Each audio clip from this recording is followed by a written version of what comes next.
All right. Continue. We made some good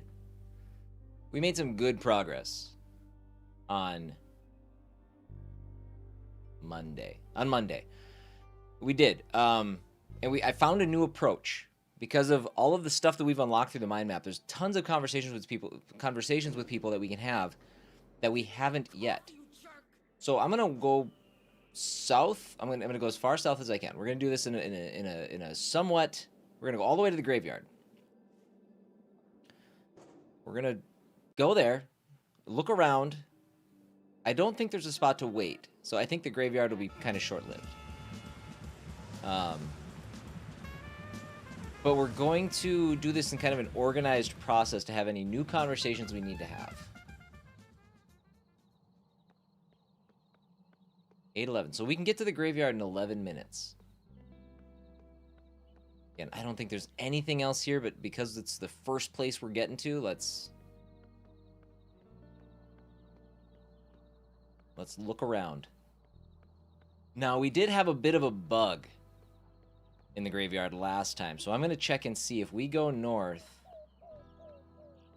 to where Riley was standing. We couldn't get that to go. This right here. Oh, it does not want me to stand there. Okay, I can't do anything when Riley's not here. So we'll try that again tonight. Maybe we'll come closer. Well,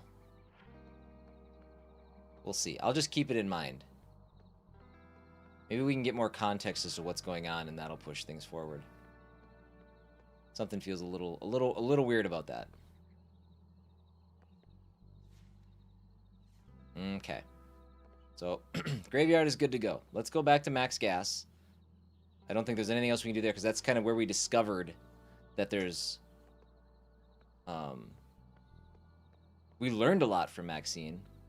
A lot of stuff going on at the ranch house, but we'll get there. We'll get to that in a little bit. The motel, roadblock, Kuiper Belt. Okay, we'll just drive north. That should take us to max gas. Again, no stream tomorrow. I will post the...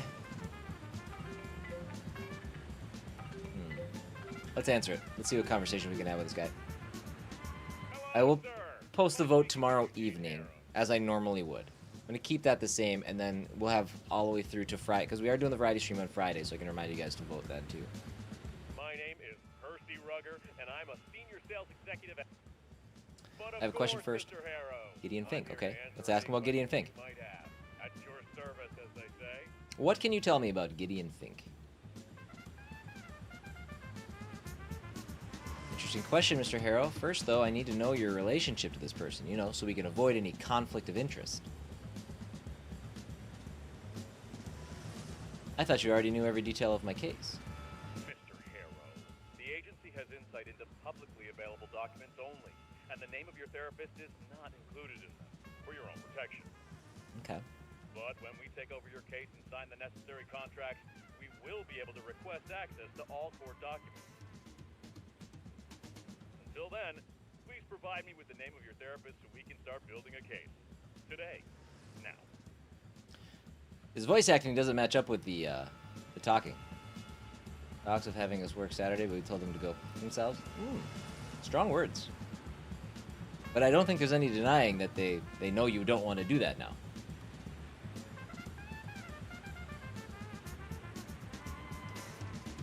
You said Kink. What's his first name? It's Fink. Dr. Gideon Fink. Across a crackling phone line, struggling to hold a connection, you hear frantic clicks and clacks of furious typing. Is not in our database, meaning none of our clients have been assigned to this Dr. Fink. Nor have we cooperated with him in any capacity. That makes everything so much easier.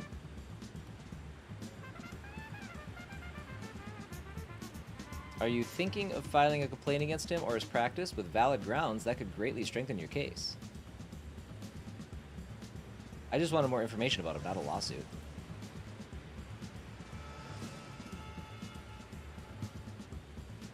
Mr. Harrow, I'd never push you either way, let alone influence your course of action. I'm just here to support whatever you decide to do. That being said, do you suspect he's unfit for the task, wasting your time, leaving you stuck wherever that may be? I'm not sure. Honestly, we've only just started therapy. You understand? The way it was described to me, it's a process. It takes time to see results, or not. From what I'm hearing, you have enough on your plate. Please, let our paralegal services help you and we'll handle the heavy lifting. I don't know if the application of the term paralegal fits what's happening here. Kate's the expert, but I don't, this doesn't, Including dealing with his Dr. Fink. Dr. Fink. How can you help me if you can't remember his name? Terribly sorry. I got carried away with my thought of my company helping you deal with this individual. So can you tell me anything about him or not? Mr. Harrow, since you're so straightforward, I'll be just as direct. I don't actually know anything about Dr. Fink. What am I an expert in? Paralegal? Unless you're living a very good lie. That being said, let me do some research on him and I'll be able to give you more information next time we speak. You're under no obligation to hire us. Consider this a gift of goodwill, an assurance that someone is working on your behalf. This conversation hasn't been very helpful. I agree, Mr. Harrow. Unfortunately, as soon as this conversation is over, I'll start digging, and when I find something, when, I will give you a call.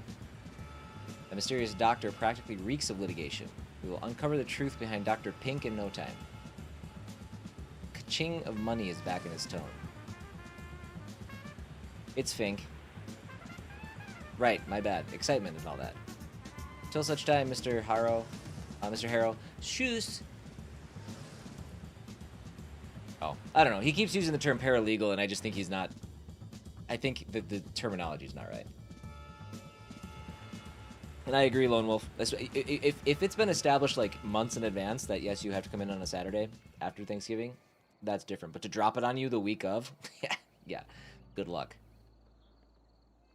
That's, that is no bueno.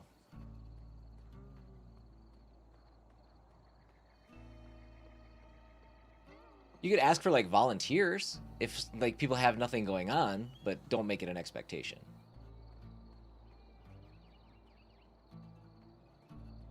I guess depending on the work you do, maybe you can't ask for volunteers. Anything else we can do in this car? Let's get in. I doubt there's anything else we can do here. Pick up the notebook again. Okay, we went through the notebook, right? You've pried all the secrets out of it. Okay. Hey, why does Frank's phone have Wi-Fi and not mine?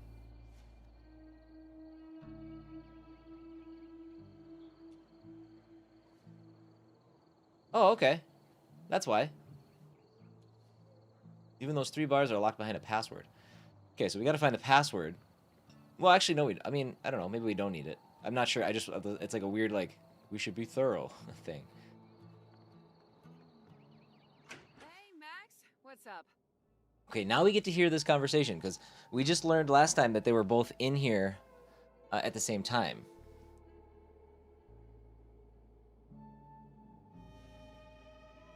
Yeah, no, I get that, Lone Wolf. That makes sense. Hey, Riley. Here's for the gas. You don't happen to keep some coffee under the counter, do ya? Riley, come on. Or wait, is this a different conversation? Ooh, is this a different conversation if we give her coffee?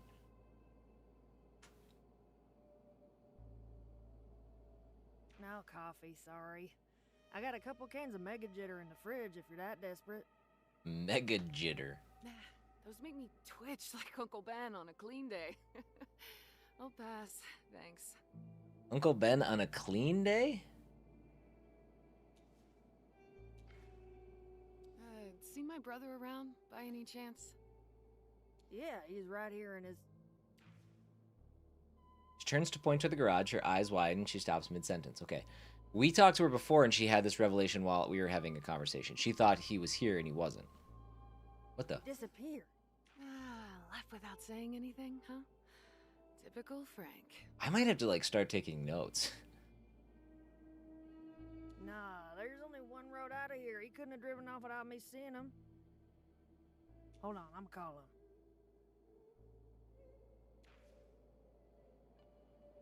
I already tried calling him, Max. No use. She nods at her, but proceeds with the phone. Mm-hmm. Off network. Damn. Ooh. Boy, that would have been awkward. It didn't even dawn on me that I have Frank's phone in my pocket. Yeah. Pity. I was hoping to catch him at the motel before I head out. Ooh, why didn't it ring? Oh, where you headed, by the way? Vacation? Nothing like that. I quit at Coral Destiny. Wow. Really?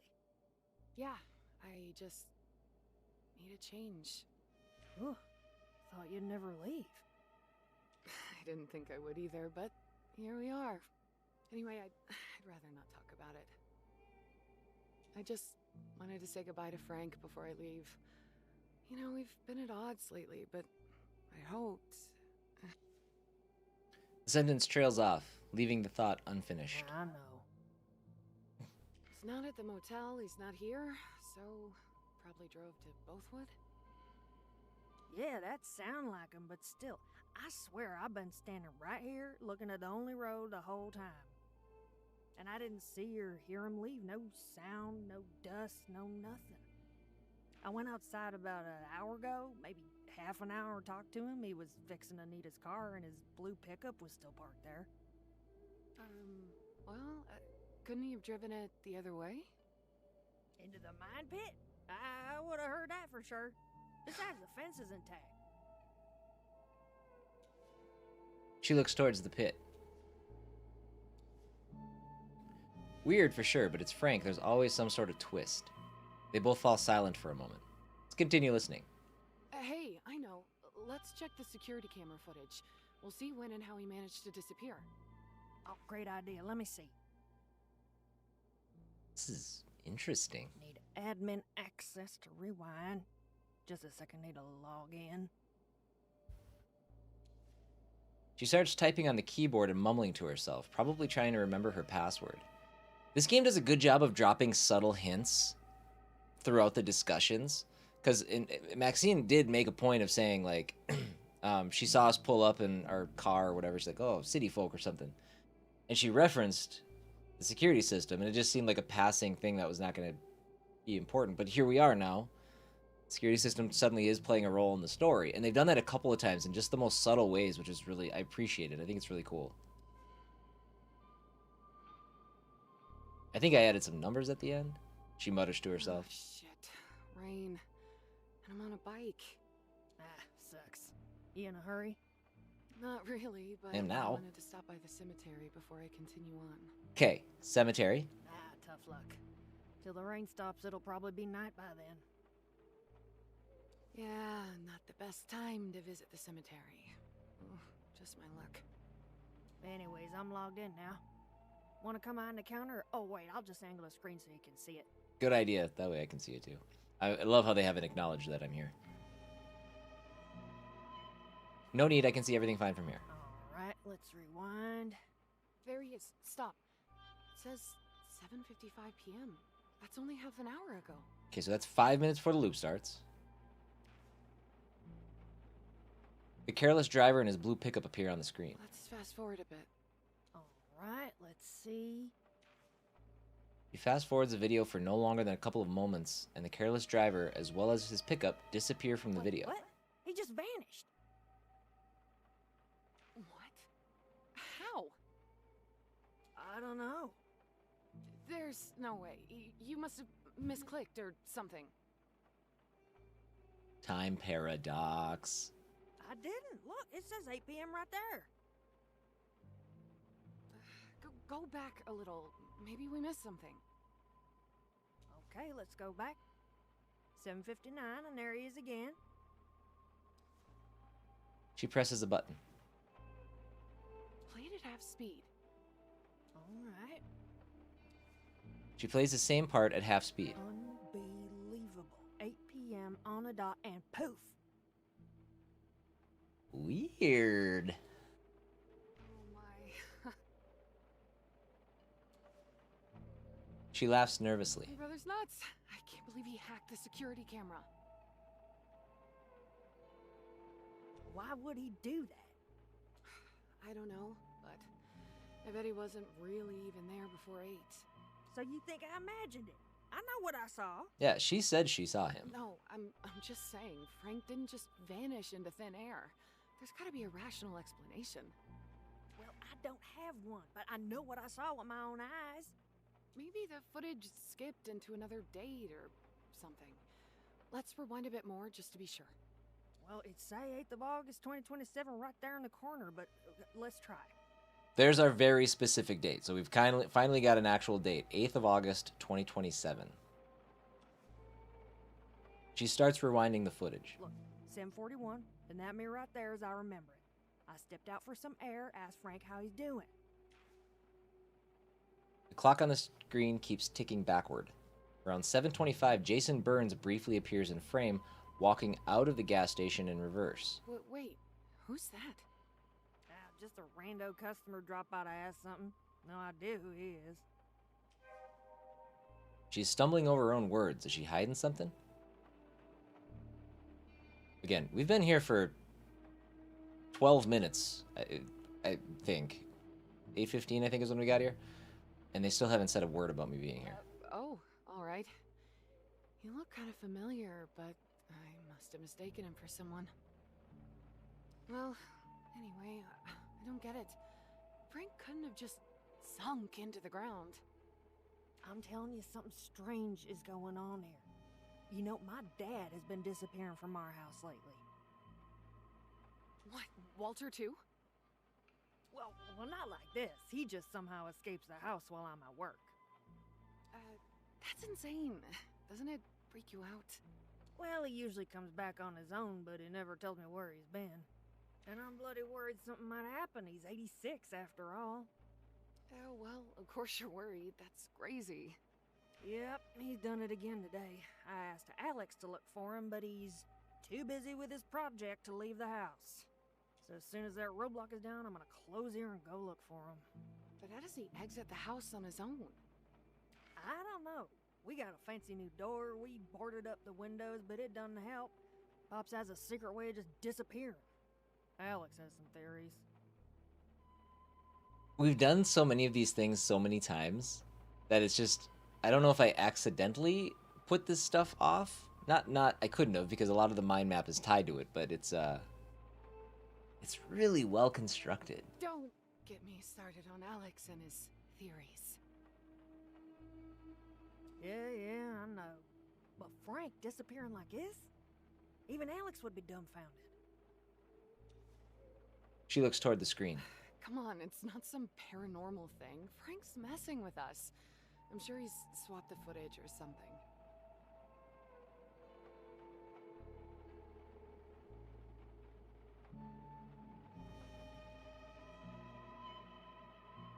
Even if he swapped the footage, how do you explain he's there at 7:59 and gone at 8? I don't know, but it's the only thing that makes sense. I've known him all my life. He's up to something. Continue listening. Think they're a little quiet? Brother's right. Always pulling something.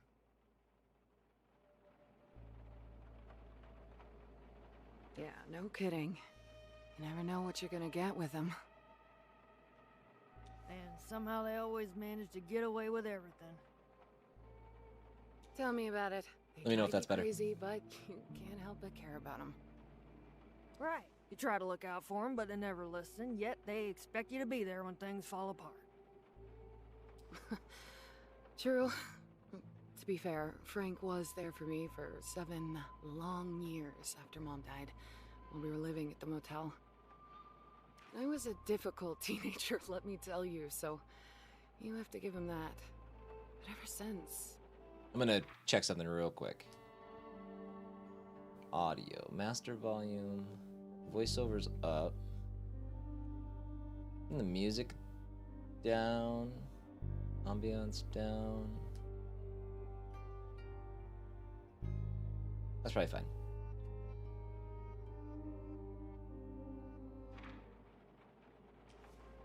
She falls silent for a moment.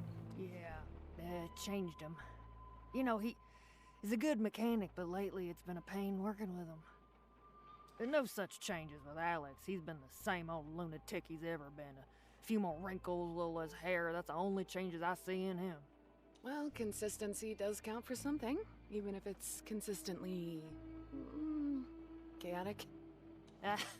I don't think Alex could be anything else, even if he wanted to. As you said, brothers. Wait.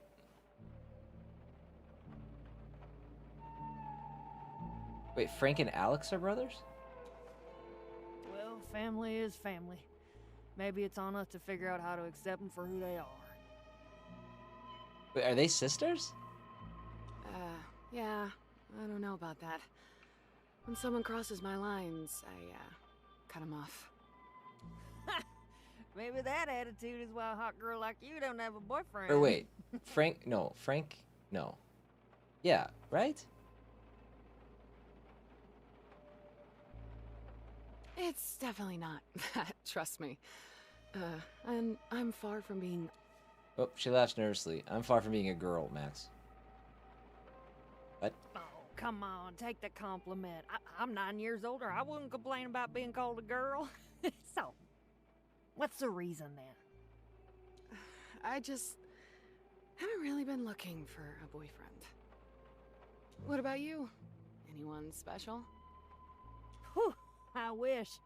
If only I could have found someone decent and respectable. Pops would be so proud. I am confused by the... They must be using just, like, brother terminology or something. Because if Max called Alex is Max's brother. They just said Frank and Alex are brothers. Riley and Frank are brother and sister. So... But these two don't seem... I don't know. Maybe by marriage in some way? I don't know. Trails off, suddenly leaving an awkward silence hanging in the air. Hey, did you ever look back on something you did and wonder if you were wrong? Even though you thought it was the right choice at the time? Well, I keep asking myself if I made a mistake every day since I quit. No, not like that. I mean, something bigger. She frowns. Bigger than uprooting your entire life? I don't know. Feels like I'm already free-falling as it is. I mean, something you'd rather people never know about, even if you had good reasons. Yeah. Sometimes it feels like the truth does more harm than good, but keeping it quiet for too long, that's tough. Or at least for me. I can't help but find it funny that I'm standing here for 20 minutes now. Maybe that's why I'm running now. Feels like freedom, leaving it all behind, but sometimes I wonder if I'm just avoiding facing some things head on. What is time? Exactly, in a game like this, that's true. Her voice is quiet, almost a whisper. Easier to run. They both fall quiet for a while, and finally notice you. I think the rain Nope, is letting not up. yet. Hope it'll stop soon. Hey, do you sell those little croissants? You know, the ones filled with stuff? 24-hour Butterbloom Choco? No, the ones with the vodka-flavored cream or something. Ew. Vodka-flavored cream? Ah, these. Points to the package of mini croissants on the shelf. Yes! How much are they? $9.89. That sounds crazy expensive. Here.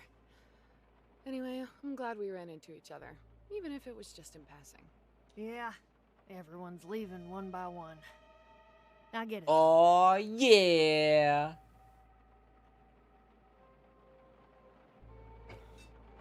Also, she's your mother. You don't need to call her grandma to me. Yeah, well, people change, things change. New faces come eventually. Perhaps, but it's not the same. Us K's, though, we were the first to arrive, so nothing could convince us to leave. I just hope we don't die out soon. Sorry, I got super excited. My mother-in-law is making ranch seasoned pretzels for tomorrow. And I'm pumped because they're delicious. You won't. Don't worry. I still don't know what to make of Frank vanishing just like that. She looks at the monitor. I know. It's weird.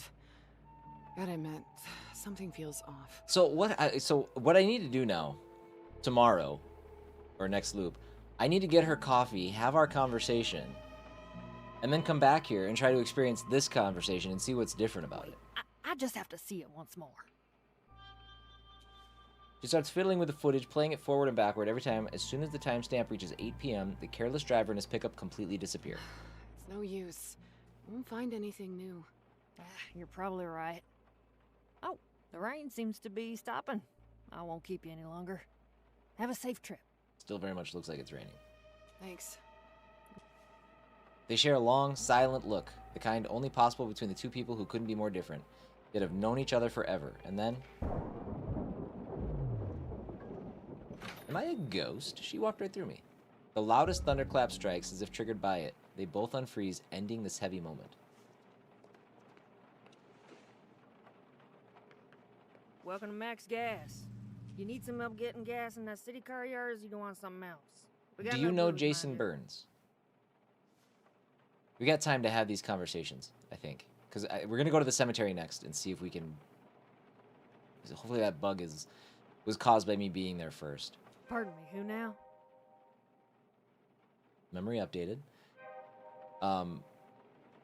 Middle-aged, bald, glasses. She squints at you. You know how many folks wander around here in a day? Like 6? Come on, everyone has heard of the dumper around here.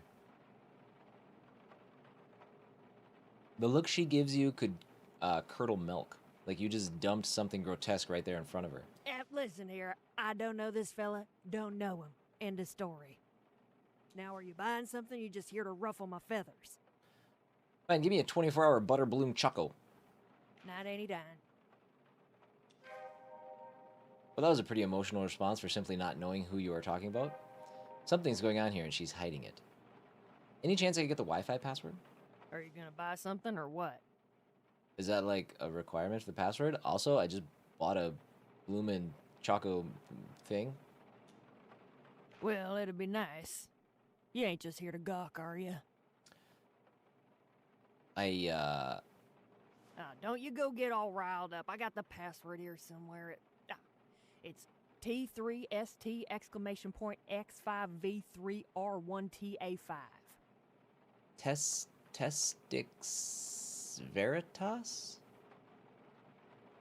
If my no good brother came up with that spewing, let me tell you, it's one of the easier passwords he came up with. Huh. You ought to see the awful mess of a daily password waiting on me back home. The thing looks like someone hit a keyboard while sneezing. Huh. Pretend to just look. Okay. Are we done? Is there anything else I can ask you? Keep silent. Okay. We have Wi-Fi in 2 locations now. This is very exciting. All right, let's check our mind map.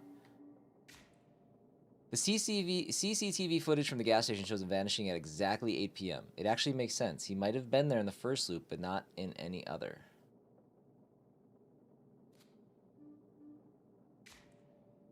Maxine is acting strange about Jason the Dumper Burns, who's captured on the gas station CCTV around 7:30. You ask Maxine about him, and from her reaction, it's obvious she's hiding something. You've talked with the receptionist about him. He's a regular at the motel and seems to have quite the reputation in Rue Valley, being somehow connected to Apex or the failure of the Rue River aquifer. Why it doesn't make sense that that line is part of Maxine's block here. He's staying in Motel Room 5. Again, that should not be on Maxine's. That doesn't... I don't know, that's weird. You ask Maxine about him, and from her reaction, it's obvious she's hiding something. So now we gotta ask Jason about Maxine. Is that it here? Did we learn anything about Riley? No. Okay, real quick. We could report Walter's disappearance. Oh, I don't know if we're gonna make it to the... I don't know if we're gonna make it to the cemetery, but I want to check Frank's phone quick.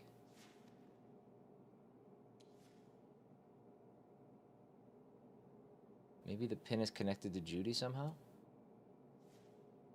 That line of thinking has its merits. A 4-letter word represented by numbers. Something to do with Judy? Oh, is it touch tone? You on the screen, you can even see the letter under the numbers. Now, what's that one special word that Frank would use? 5839. Oh my god, it is a touch-tone thing.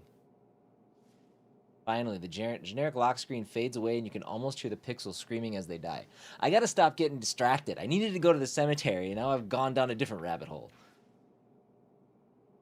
A woman in a Coral Destiny spacesuit greets you instead, her face shining with a contagious smile. The cracked screen goes right across the entirety of her body, shattering that smile.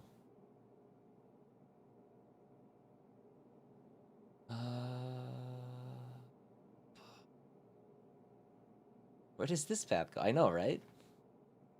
I can't be consistent. There's a lot to, like, remember. The spacesuit did shit all to save you, lady. It might have bought her a minute or two, enough time to say your goodbyes to the universe. Alright, let's check the email app. I like how we're looking at Frank's phone right in front of Max. Before it loads, the app notifies you that it's properly connected to the internet. The inbox is full of unread emails, mostly promotions and notifications buried underneath all that junk. You see some messages from real people. A lot of personal stuff, but also some weird things among the rest.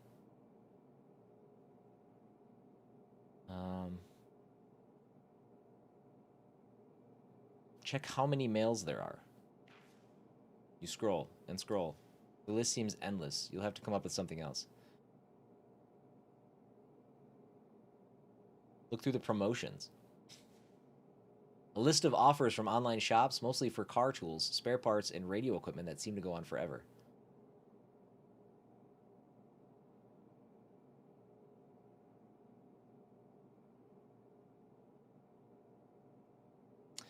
Car tools and spare parts, I get it, but radio equipment?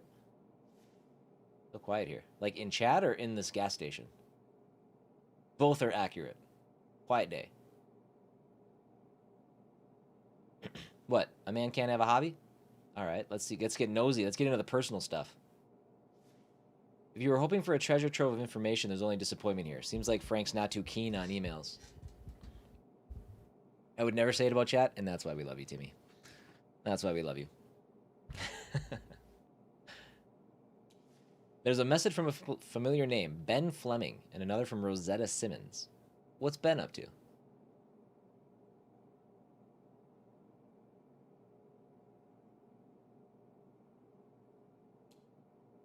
That was probably my mic arm that's squeaking, which I think I'm going to try to get a new one at some point. When the male subject is thought of you, you don't know what exactly to expect. The whole email is an image. A man with his face stuck under the hood of a car, smoke billowing from the engine, sun setting behind a cliff at his back. There's a caption as well. When your car breaks down by the roadside, at least you have a good view.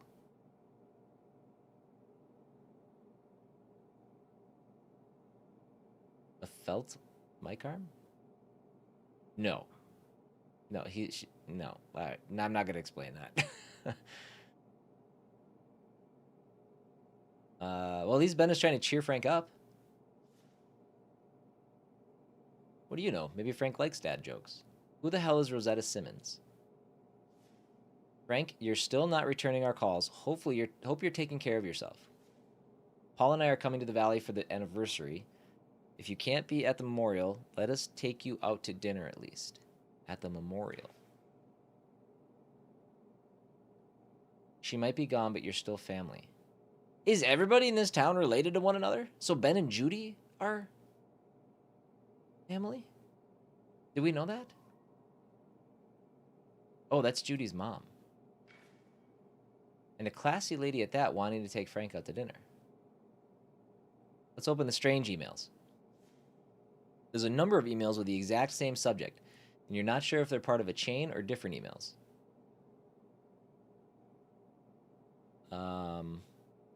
Okay, we can open the first email we see.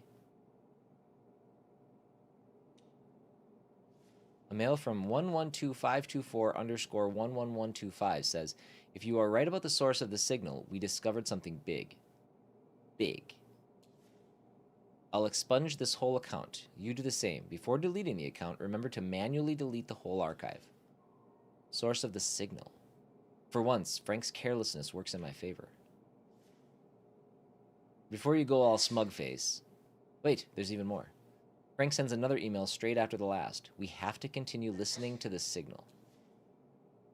You know you spent all your luck when you found this email without having to slog through the whole pile of them. Sure hope it was worth it. To your surprise, all right, Kate, listen. She is sneezing her head off out there. 112524 responded. Didn't I tell you to delete it all? Do you want them to catch us? Shut it down. Your mind starts reeling with questions. What signal was Frank chasing after? What's its source? It has to be something about Judy. Could be. What's the real identity of this 112524 person? Who could be so paranoid? I'll have to ask around. Sneezing and having a runny nose. She is a sprinkler. Gross. Come on, that mouth was made for talking. Okay, well, we've got the emails. We don't need to check the email app again. Check internet connection, that's fine. Why would I do that? Oh, we're running out of time. I shouldn't do that. Notice that its phone is connected to them. Okay.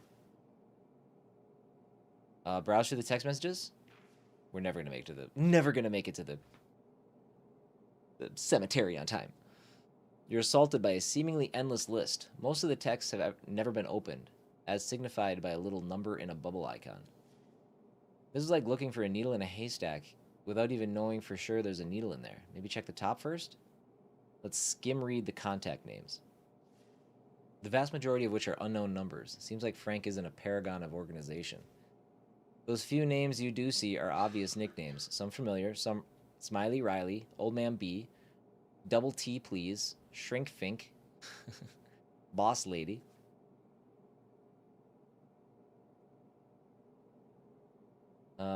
Check the oldest message. You gotta scroll down so much that you don't have an opposable thumb anymore. At least not for a while. And all this for an automated message from a mobile network operator with instructions on how to activate the phone. What would we search for? Maybe a search? What are you looking for exactly? Judy. Seems to be the only person Frank really exchanged messages with. The last chain of text reads, "Hey, before I go radio silent, watch me fly off from the hill tonight. For good luck, you know?" Frank responded, "What makes you think I'm not already there to see you become a firefly?" Judy concludes, "And if you really miss me, I left you a present. With it, you'll be able to see us for at least 2 days." There's no reply to that, but something seems off to you.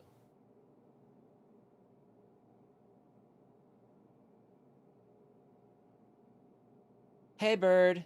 Yes, happy almost Thanksgiving to you, too. We should do happy Thanksgiving, everybody, today, because I won't be live tomorrow. So happy Thanksgiving, everybody. No wonder Frank completely lost it. They loved each other so much. The greater the high, the lower the fall. No. Wrong. Or in your case, the non-existent high and the never-ending fall. Hi, Alpha. What's up, buddy? The next chain starts with Judy. Hey, where did I leave my toolbox?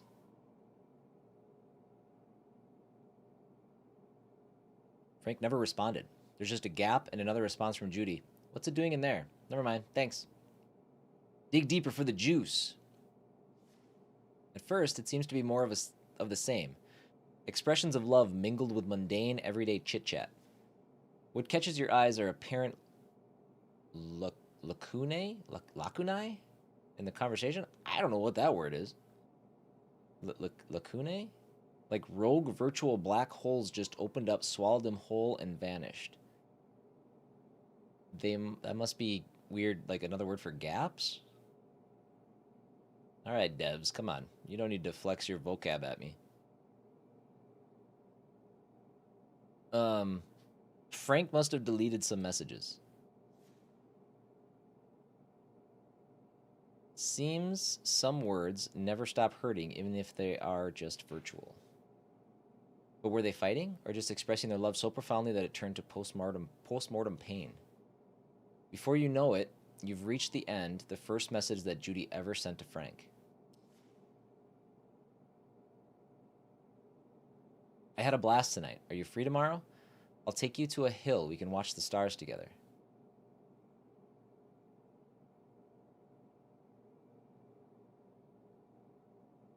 Well, at least she died where she loved to be, surrounded by stars. That's some cold-hearted logic. I thought it was beautiful. What are the most recent messages? On the top are 3 texts, all from today. The first one is from Double T, please, unopened. The next is from Boss Lady, surprisingly opened. And lastly, a text from Smiley Riley, also opened. Open Boss Lady. There's a chain of several messages, all from today. Frank, you know I'm flexible and all, but Anita's car must be fixed like yesterday. She's calling me so much I want to bite a shotgun.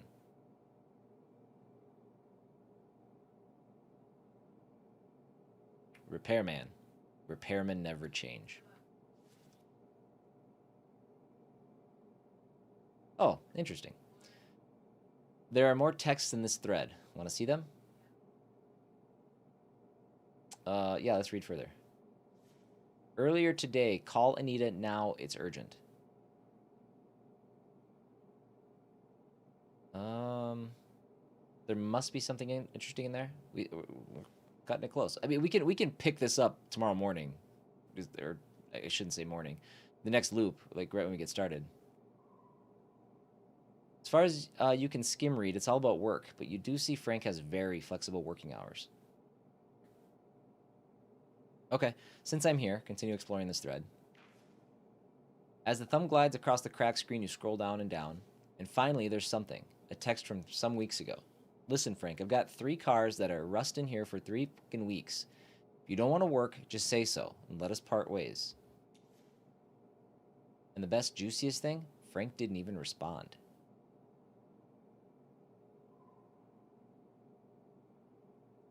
Seems that Frank reached the limits of Boss Lady's flexibility. Or wait, since he's still working for Boss Lady, maybe he did in person. An unexpected blast of empathy toward your fellow human being. What's gotten into you, Mr. Harrow? That's it as far as Boss Lady texts are concerned. Okay? Let's go to Smiley Riley. A red message from today, uncharacteristic of Frank. I'll be at the motel at 8 p.m. Please be there. We need to talk. So Smiley Riley was waiting for Frank all along. Is waiting for Frank. Scroll through Riley's text. See what catches your eye. We got 1 minute left. There's nothing. A long stretch of silence. More than a year. Maybe they were out of touch for that time span? Nothing strange there. I haven't been in touch with people for more than a year. Yeah, but that's you. You, living incognito in your rat's nest in a megalopolis, scurrying to survive every single day. You that cut all social and familiarities. Not everyone is like you. Hell, no one is like you. And even after that period, there aren't as many texts. As far as you can see, mostly a regular organization where and when to meet.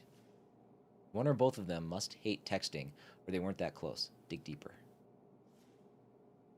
You scroll and scroll, your thumb tip going numb from the cracked screen. And then, come to Rusty's tonight. I want you to meet Judy. I never imagined Riley as a matchmaker. I'm really avoiding the super, like, self-pathetic answers because they're so cringe. I don't like it. If only I had a sister to help me meet people. There's so many lines like that are just, like, so gross. I can't even do it. Maybe it was a desperation move? And there's our loop.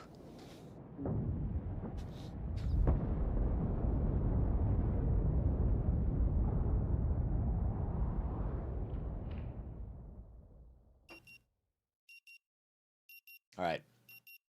I think we need to hustle back to the gas station. We're going to pick up right where we left off there. We're going to keep going through that phone. Still with me, Mr. Harrow?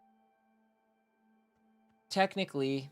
Mr. Harrow, I'm aware that you may be experiencing it, and will surely, but for now, that's good to hear. However, since this is your first session, I'll allow a few questions. Oh. If there's anything. See, it's just the most subtle things that like suddenly we can dive into. So the signal.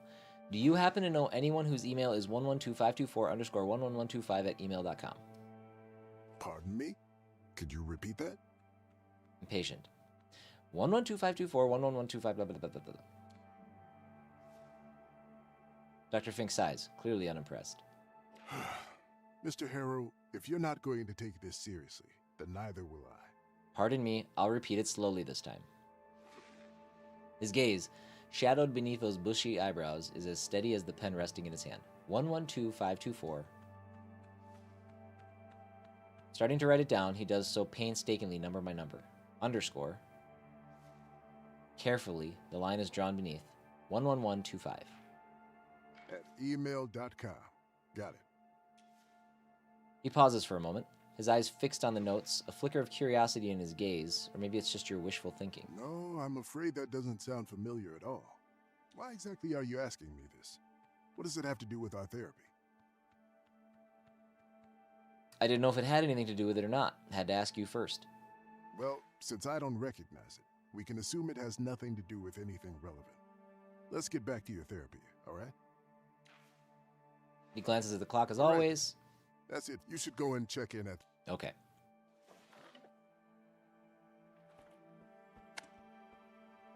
Alright. To the gas station. Oh, wait, no. Let's have the conversation with Riley quick. Again, here I am getting distracted again. Come on, you thief! Let's get her coffee. Sure. Give it. Wow, nice. I don't know how you figured. You know, actually, this might not matter, because she didn't acknowledge our existence at all in the gas station. So that theory I had, that might be moot. Drive south.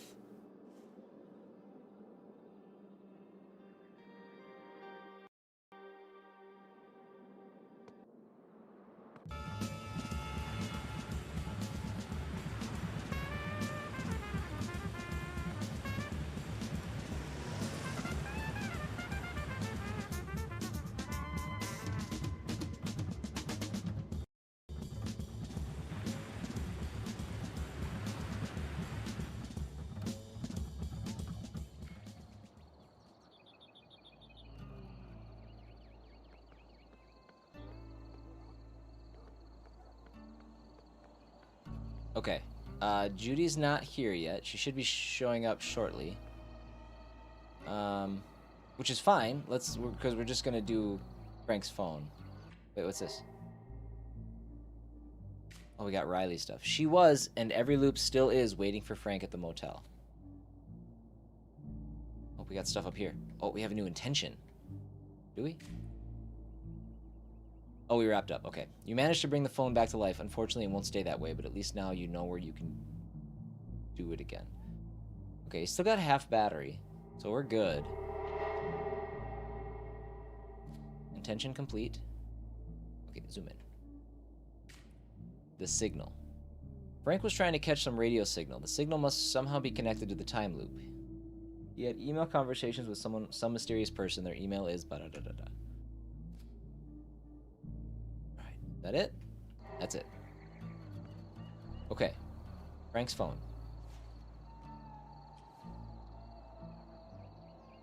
We got through the emails. We were working on text messages. Most recent messages. Then let's go to Anita's. To your surprise, there are only two. First one is from earlier today. Frank, pick up the phone now. It's important. Yeah, he called her right away, sure. Your deep faith in your fellow human beings is astounding, but in this case, it's justified, seeing as Frank never even opened this text. The second message is also from today, some 10 minutes before the start of the loop. I still think you're a selfish shithead, but I have to admit you're right. If only you could take your own advice. Oh, that's my inner monologue talking to me. I thought that was Anita talking to Frank.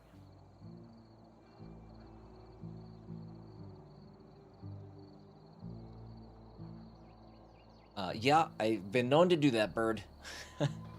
I do try to censor out the F-bombs. That's what I'm trying to keep it a PG-13 stream if I can.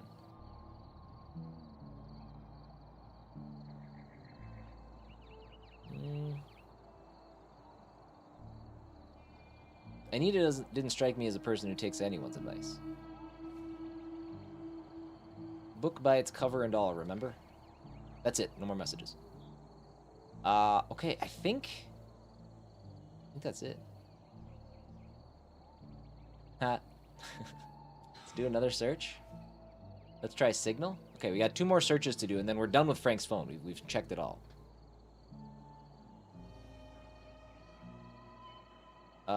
The phone spews a whole lot of nothing. Okay, well, that's a quick search. Then let's do Riley.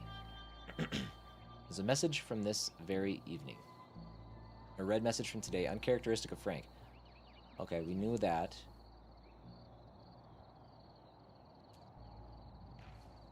There's nothing. Long stretch of silence, more than a year. Maybe they're out of touch for that time span. Okay, and this is kind of picking up. It must not have, like, because the loop ended halfway through this, it must not have ended this. So let's do a different answer. Let's do, what if they communicated by other means? What, like crow messengers? Oftentimes, the simplest solution is the most probable one, you know. No need to delve into fantasy lands.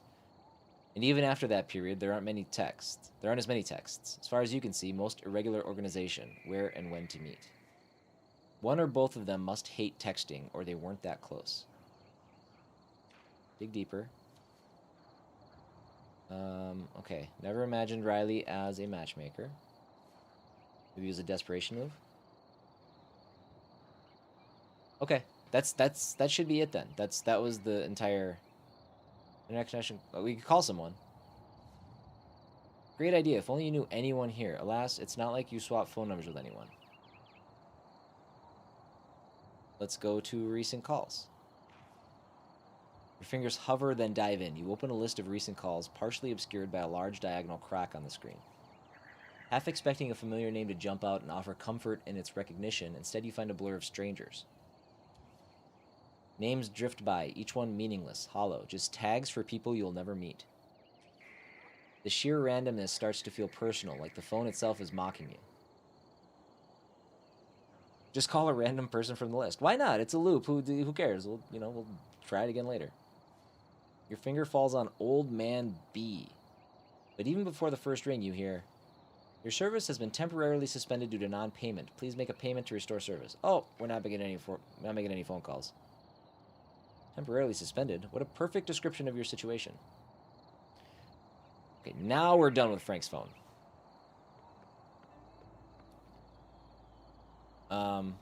Just because we have some time, why don't we report Walter's disappearance to the police, too? This has been sitting here for a while. Bothwood Sheriff's Department. Deputy Sheriff Cody speaking. How can we help? Man sounds bored out of his mind, like you just interrupted his hour-long stare at the ceiling cracks. I want to report a missing person. Right. Is that person an adult? Boredom seeps from Deputy's every word. You wonder if he's even present, mentally, or just going through a remembered checklist. He's an adult several times over. Sir, these are important matters. Let's leave your jokes inside your head. So, right here, adult. Has it been more than 24 hours?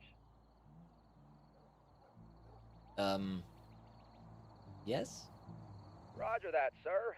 So, right here. He continues mumbling to himself. All right, what's the missing person's name? Walter K. Cousin Walt's missing? Again? Yes, everybody in this town is related to one another, apparently. How do you mean again? I mean, well, he's confused these days. Cousin Walt's prone to going MIA. He gone done it like half dozen times. But every time he just shows up. So, we used to get calls from Maxine, but I reckon she gave up after a while. Then he seems to remember something. Wait a moment. Who am I talking to? Who's doing the reporting?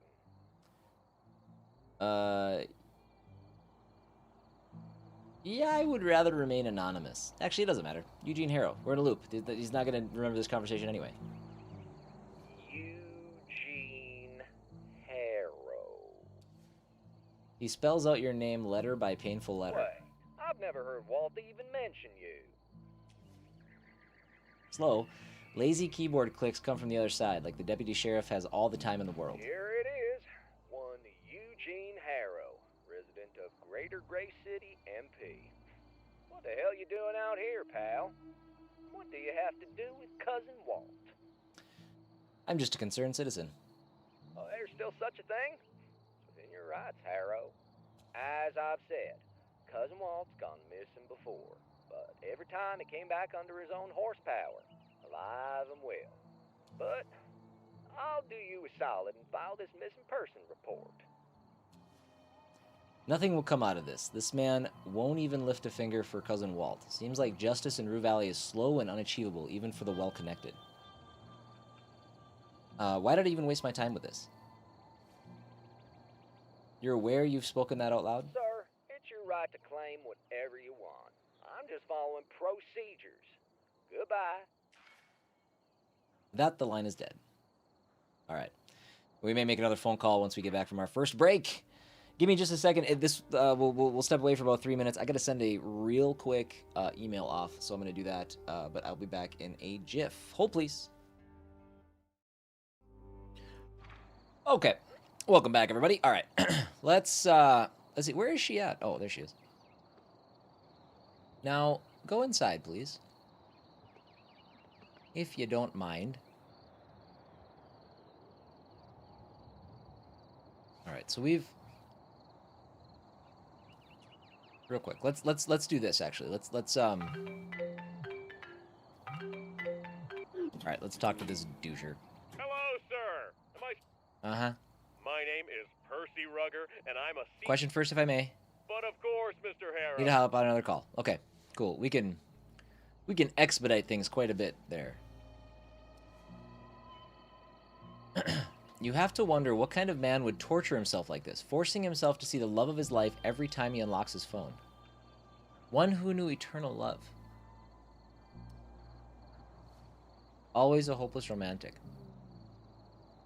Okay, we can't make any other calls. We check the email app, text message. Okay. I thought maybe we could make another phone call because we just kind of chose a random number, but... Will you go inside? Ma'am?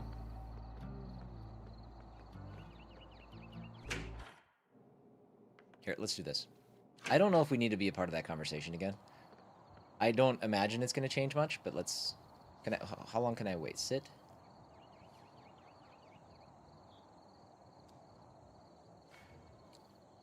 Okay. Well. What time do you go inside? There you go. Good job, you.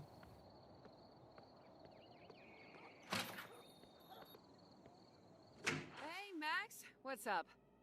All right. Continue listening. Hey, Riley. Is she still going to want coffee?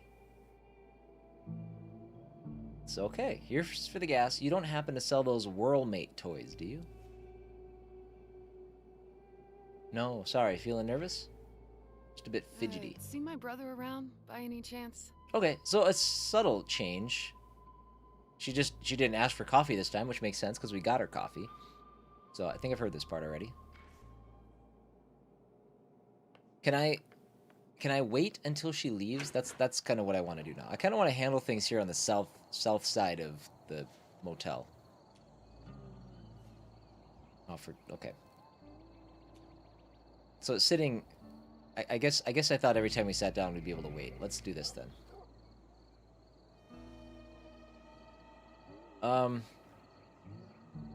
Until the woman from the vending machine leaves the gas station until the thunder strikes. Doesn't the thunder strike happen at the same time that the woman leaves? We'll just do this.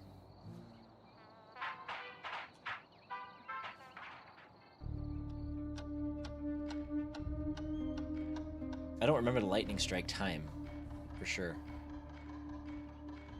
It does. It should happen before she leaves. It's on her way out. 38. Yeah, it happens at the same time. Weird.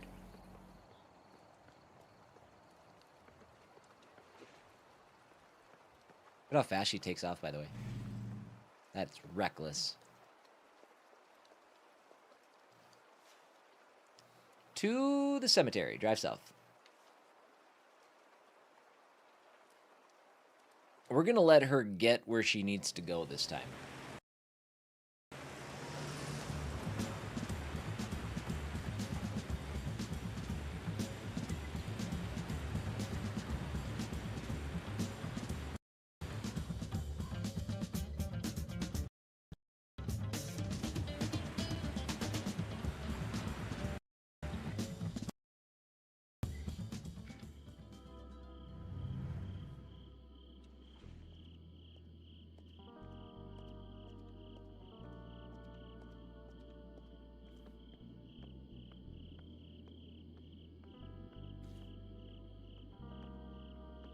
Okay, so she's here already. We didn't see her walking. Oh, blast. We're gonna let her get up there first. It's so timing sensitive that I'm like,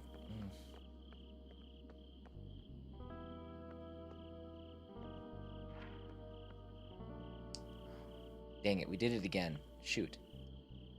Maybe I need to wait until 8:44 on the dot. Well, let's see if it works.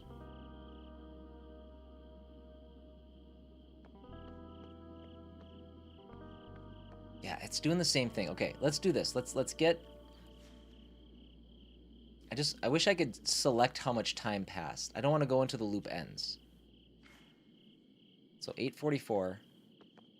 Maybe there's nothing that I can do here. Maybe this is like a thing that the devs accidentally left in.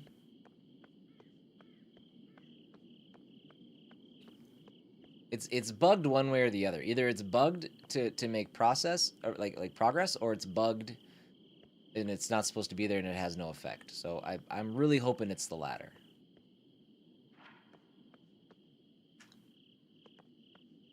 So I think that's as much as we can do.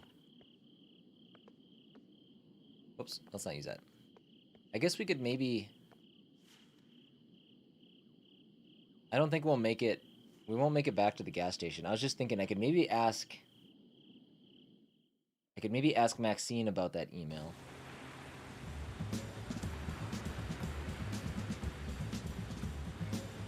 Yeah. Out of time.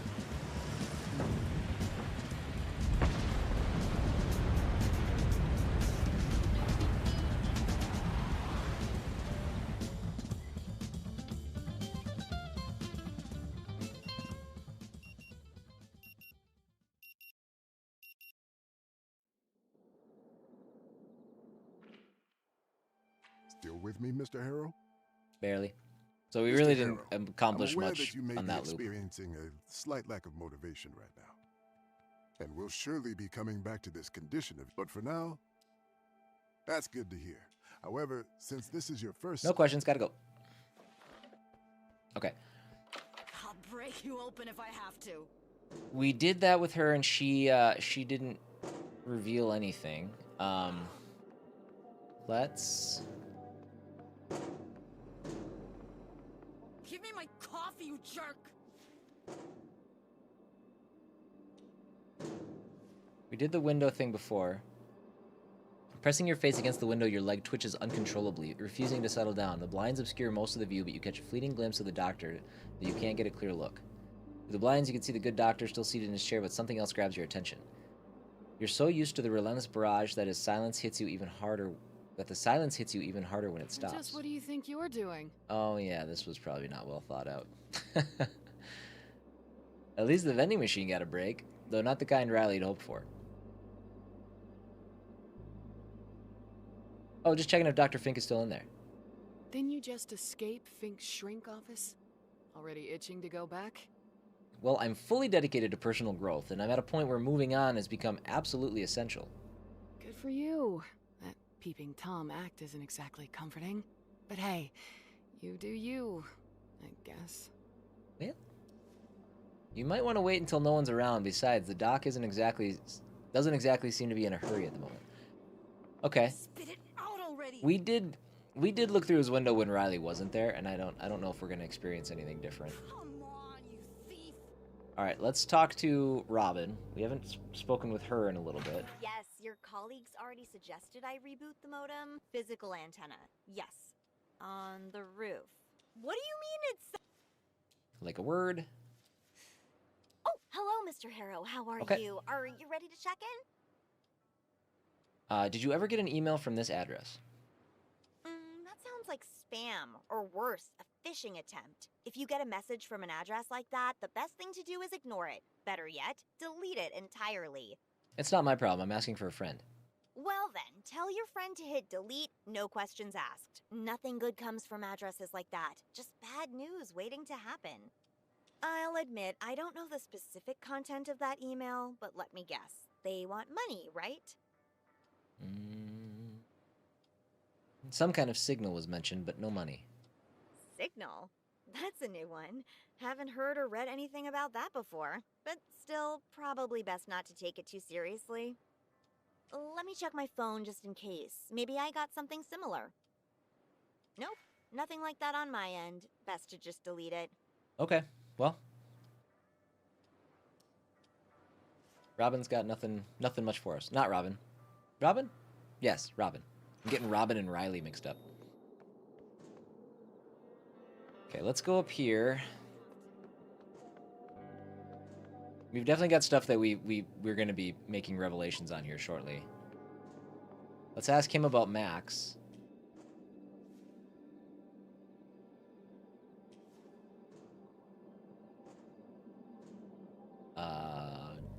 Do we need the master key? Probably not currently. You know Max?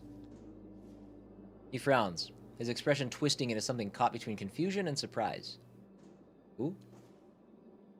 It's hard to tell if it's the topic itself or the timing that's caught him off guard.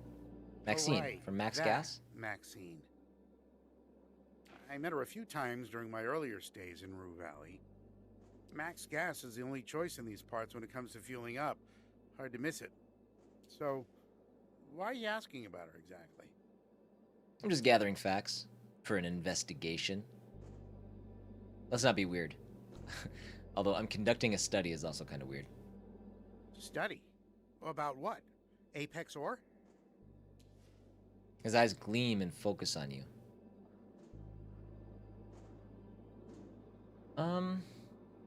The network of who knows whom in small communities. He hides his disappointment poorly. Right. Sounds fascinating. I know Maxine, but not well. Just on the surface, you know? I stop by when I'm driving in and out, fill up the tank, check my oil and whatnot. We usually chit-chat while I do my shopping, weather, local events, or whatever. That's about it. Granted, I don't drive anymore, so I wouldn't call myself a regular these days. Yet he did visit the gas station today. She also sells these mini croissants. They're damn good. Those ones filled with vodka? Exactly those. A guilty pleasure, if you ask me. I still have no idea what they're talking about. He deflects smoothly, the topic sliding from Maxine to croissants like sleight of hand. You wonder, is it deliberate? Or are those little pastries that good?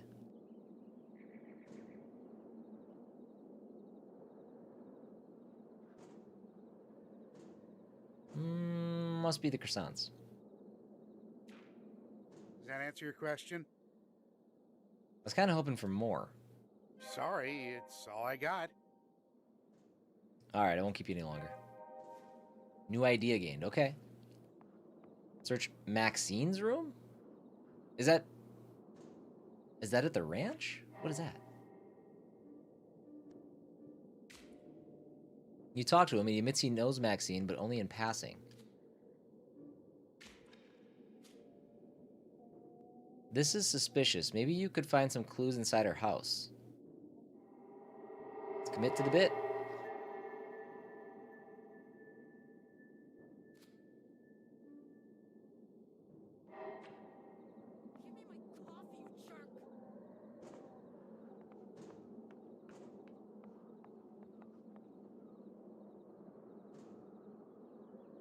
Mods?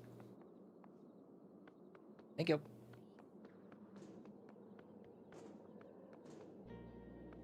I'll break you open if I have to. Well, all right. I think we're good at the motel then. I think everybody that we can talk to, we have talked to. Give me my coffee, you jerk! So let's move to the next.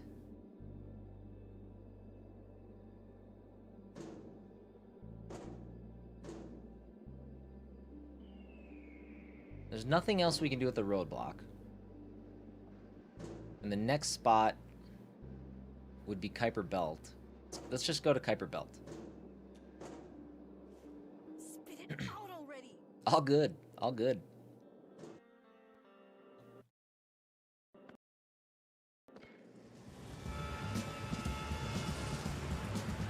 I'm debating taking a nap low. Look at that. She didn't even make it through the statement before she fell asleep. I think I should take a nap.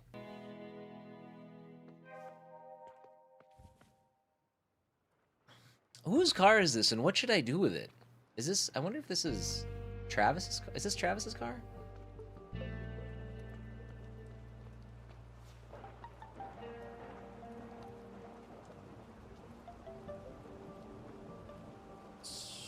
What is further north? Oh, that's right. How am I gonna do that? I've still got that tunnel that I can't make it to before the sun goes down. I forgot about that. That was like from the first day. So that's something we'll have to consider at some point too. But I think for now there's nothing we can really do with a sports car.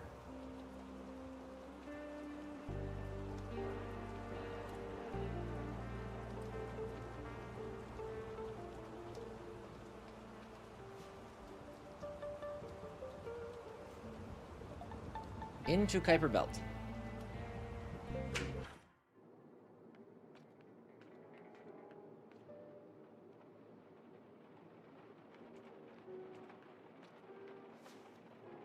Okay, leave.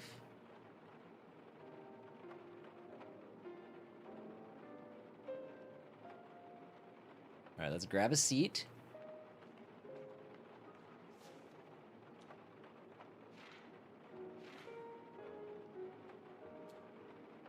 Oh, okay, we have no new dialogue options for these two. Unless let's wait until she goes upstairs. Maybe the dialogue will, because we can't talk to Travis when she's down here. Until Anita goes to the roof.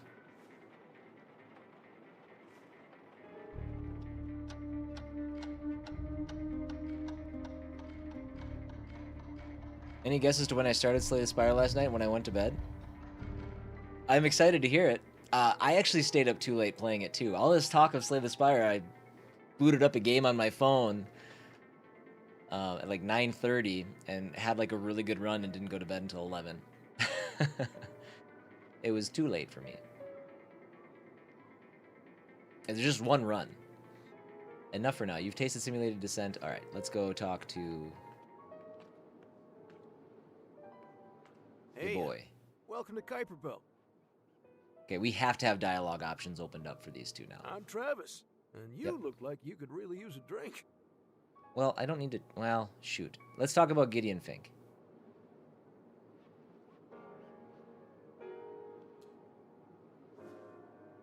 He casts a glance at you from the rim of the already spotless cup he's still cleaning.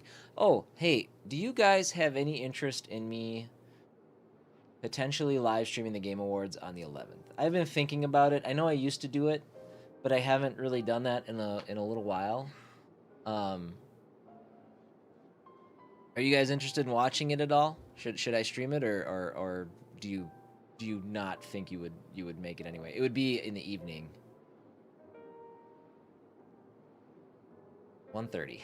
You did it. 3 hours. College Gate 300, which is surprisingly going okay despite how rough we started. It's died at least 5 times. Nice. What time does it start? I don't know. I just got one of those Jeff Keighley emails, and it got me thinking, like, you know what? I haven't for quite some time, but I could stream it again.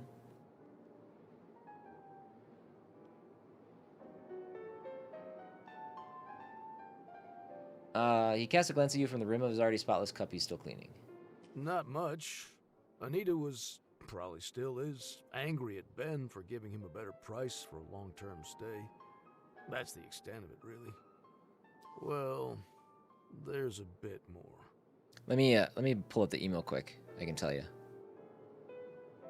It's December 11th. They have Twitch drops.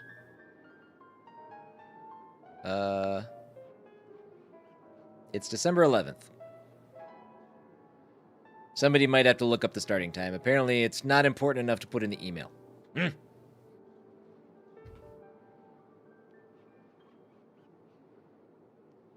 You talking about the new Wicked Bird? Well, there's a bit more. Some of Fink's regulars come to the bar every now and again after their sessions. They've got nothing but praise for the man and his methods.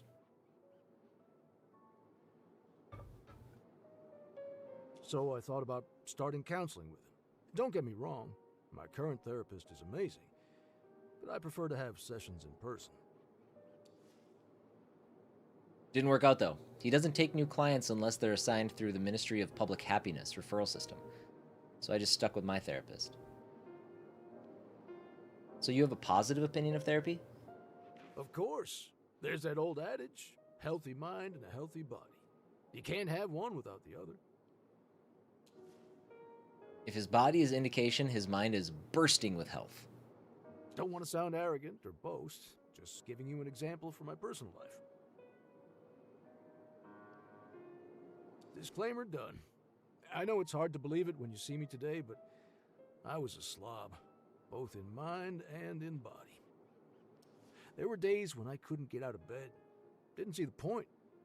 There were days when I drowned myself with food just to feel that shred of the cheapest possible happiness from the dopamine kick. I feel that. I feel that. I'm here and not in a psych ward and or diabetes ward because of therapy. Only because of therapy. When you put it that way. Hey, try it. And if you don't like it, and it's not for you, don't do it. Easy as that. Just because therapy helped me doesn't mean it's the right jam for you. Thanks. No prob. Care for a drink, perhaps? Let's see if we can charge the phone here. Hey, man. Wow, I never forget a face, but I totally blanked on your name. What? The old fake it till you make it routine. Smooth, a real master of social grace, this one. Oh, it's because I used his name. No worries, it's Eugene. Eugene Harrow. Ah, now it came back. Welcome to our esteemed canteen, Eugene. Hilarious. A real knee slapper, that one. Got any more? No, fresh out. Anyways, the charger? It's right behind the pool table. Just place whatever you need charged on it, and it takes care of the rest. Okay. Thanks, I'll be sure to check it out. Alright, that's it. That's all we got for Travis. We got 2 minutes left to talk to Anita. Inspect it for any instructions. You find the how-to label right below Coral Destiny's prominent logo. It says, position your device on the designated docking pad until charging commences. Place it on the rounded plate and wait? No, we don't want to wait. We'll charge it back in our room. We don't need to do that. Run up the stairs as fast as you can. Talk to Anita. Quick, quick, quick, quick, quick. Bye, bird. Enjoy cleaning. Why are you in a bad mood today? Her scrutinizing gaze lingers on you as she absentmindedly twirls a plastic token between her fingers. Why do you even care? You don't need to talk to me. Also, don't stand there. That spot was painted days ago, and I'd rather it stay fresh for a while. Okay, where should I move then? Anywhere but there. Again, why are you interested in my mood? You can sense the anger in her voice. She gives off a real Cruella de Vil vibe. Don't like it.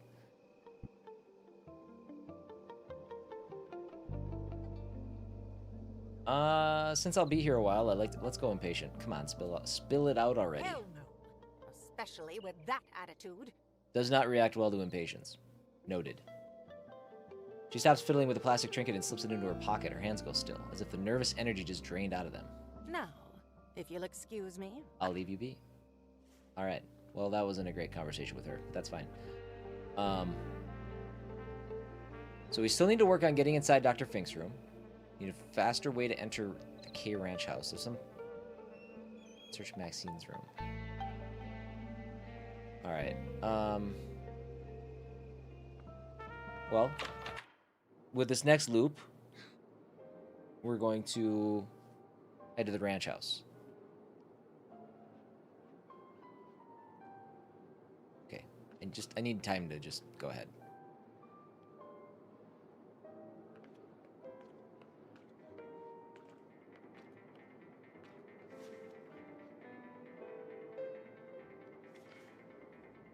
Okay.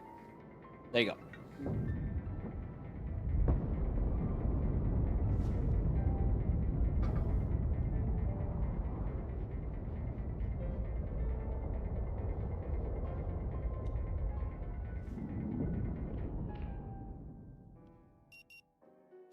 I wonder how many loops we're on. Probably somewhere in the... What? 20s? Still with me, Mr. Harrow? 30s? Yep. Mr. Harrow, and we'll show. But for now, I'll try. That's good to hear. However, since this... No questions. You should go and... Okay. Alright, let's get to the ranch house as fast as we can. Come on, you thief! Granted, we don't really know the fastest way in yet, but that's fine. We'll head there anyway.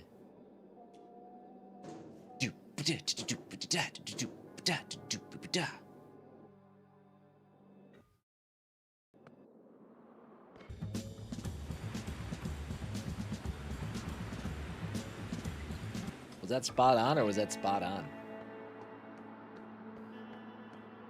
You know... No. I was like, I wonder if there's a way to leave the car at the roadblock. The sports car at the roadblock. But I can't imagine how I would do that. It's gonna reset the next time.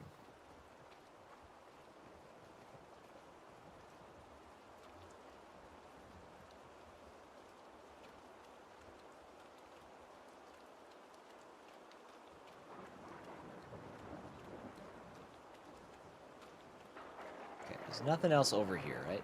Yeah. Okay, so I guess let's just try to break in. Even though I think we've done everything else that we can do here. We can try to approach the conversation with Alexander... Alex? Yeah? A little bit differently. Oh, we gotta wait for the song to end.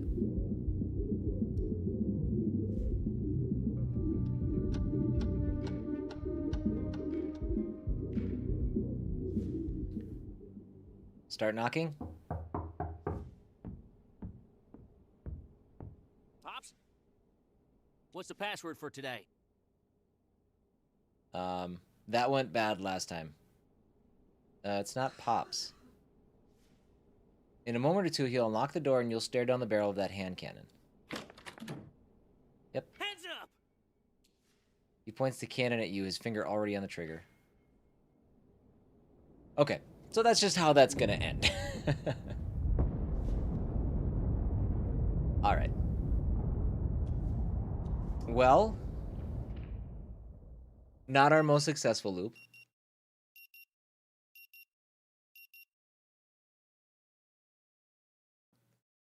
So... Still with me, Mr. Harrow? Okay. I should do that again. Just dawned on me. That would have been a good time to search Maxine's room instead. Did I have a question? Okay, let's leave. I'll break you open if I have to. And then I think next time...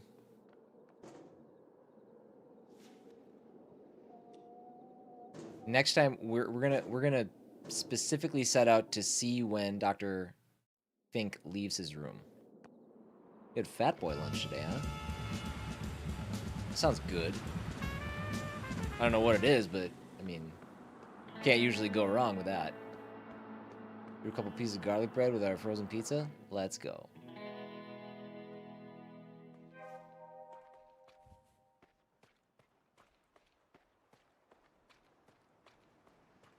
Okay, again, there's got to be there's a faster way in here. Just don't know what it is. But let's go. Okay, let's find Maxine's. Maxine's room. Okay. That's. It must be the door on the right up here. Look at these stairs. Yeah, this one.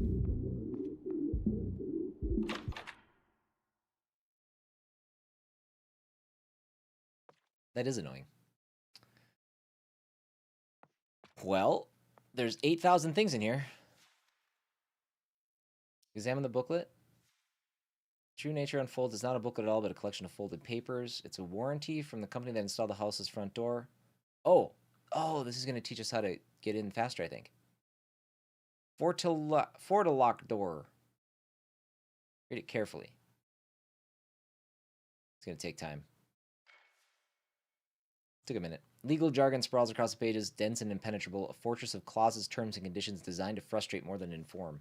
It's the kind of text that only matters long after it's too late. The date and the footer are the only useful parts.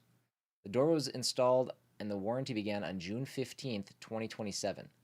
The footer points you to Fortolockdoor's website. Okay, so we have a website we can visit. Cool. All right, so we've made progress on that. Could their support section hold the secret to unlocking the door faster? Possibly. Okay, what else we got? Mix of handiwork and tradition. It looks old. Something that's lingered in this house for generations. Golden trophies. Take a look at the trophy shaped like a galloping horseman shooting a rifle. Despite the deception casted by golden glitter, a scratch on one of the horse's legs reveals the trophy is actually made out of plaster. A cursive inscription on the trophy base reads, Horseback Shooting Competition, Bothwood County Fair, 1994, followed by first place, Maxine K. Wasn't Maxine, like, super young back then? 1994. Is that 34 years ago? What about it? You're telling me you wouldn't entrust 33 years ago? Wouldn't entrust your child to shoot a firearm from horseback? Please. What about the trophy shaped like a lasso? You have to admire the craftsmanship. The texture really feels like a real rope bound in lasso. The base of the trophy reads 1997's Cow Herding Tournament, Crimson Desert County Fair, Maxine K, first place. What's underneath this gold paint? As the paint slowly chips away, your nail reveals a real rope underneath. Whoever made it probably used a ton of super glue to make it work. And the trophy shaped like a golden spur. The inscription reads Rue Canyon County Fair and horseback riding. Maxine K, first place with the year 2000.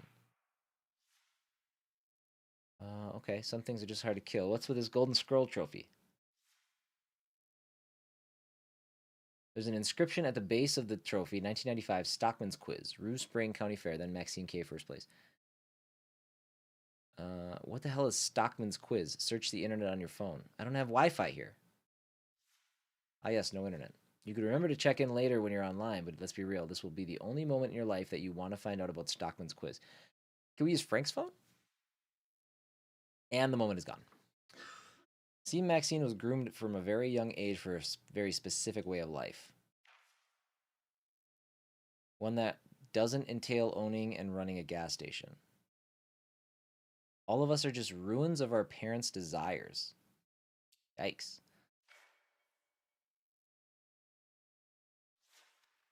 This game would frustrate the hell out of you? Really? Oh man, I'm into it tremendously. The stereo system, probably from the late 90s, early 2000s. You spent countless hours blasting angsty music through a very similar device back in your teenage years. Ooh, if I turn it on, Alex is going to hear it. Let's leave that off for a second. Actually, you know what? Let's do it. Stereo hums to life and LED lights flicker across the control panel, almost too eager to show off its cutting-edge features. 2 cassette decks, a radio receiver, a CD player that can hold 7 discs. Oh my god. I used to have one of those. 7 CD changer. I think ours was 5, but And the big bass boost. TM option. Check out the cassette decks. Cassette deck. There's a cassette inside the right deck. The left one is empty. Play the cassette. A smooth, plaintive voice glides over a steady rhythm of accordion and guitar. Lyrics speak of leaving everything behind and long nights spent far from home. Turn on the big bass boost. Why isn't it on already? What kind of person would turn it off? Why is there even an option to turn it off? Eject the cassette. The deck doesn't budge at first, sticking slightly before you manage to pry it open.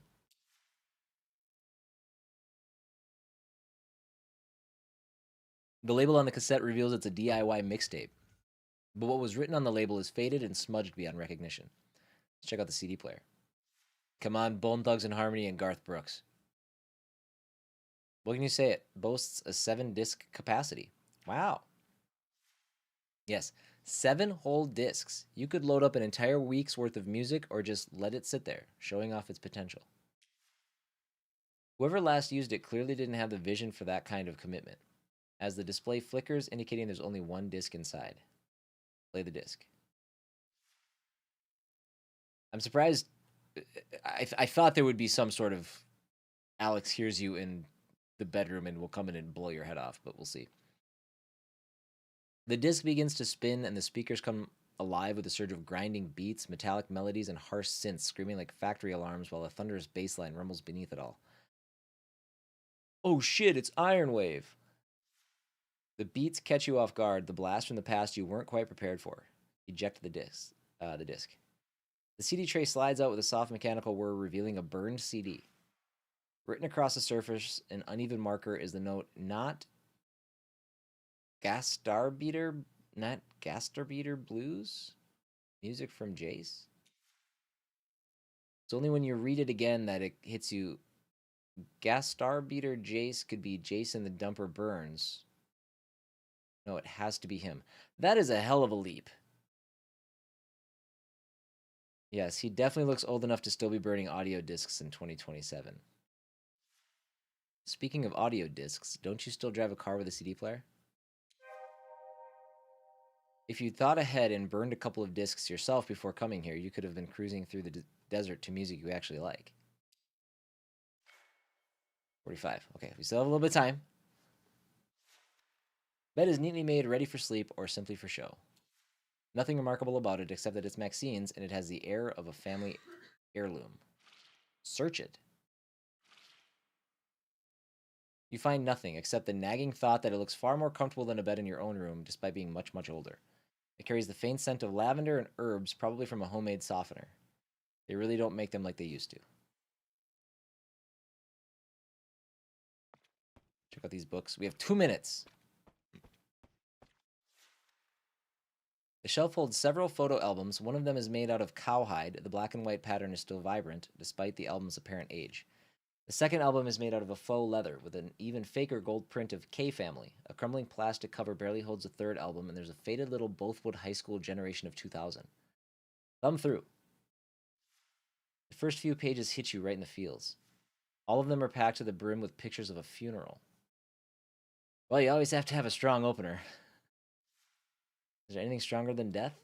One photograph stands out. Walter, in a black suit and black cowboy hat. Black-clad Alex and Maxine by his side. All of them are holding a fistful of soil, like they are preparing to throw it into the gaping grave. The date is February 5th, 1990. That must have been tough. Maxine lost her mom when she was, what, 4 years old? Old enough to remember her, far too young to have any coping mechanisms. Tough is an understatement. Ugh. Following pages are all filled with instant print landscapes of Rue Valley with a horse or two in some of the shots. Someone went on exploration expeditions. But all the pictures look wrong. The frames are askew and there's too much light, like the young child is handling the camera.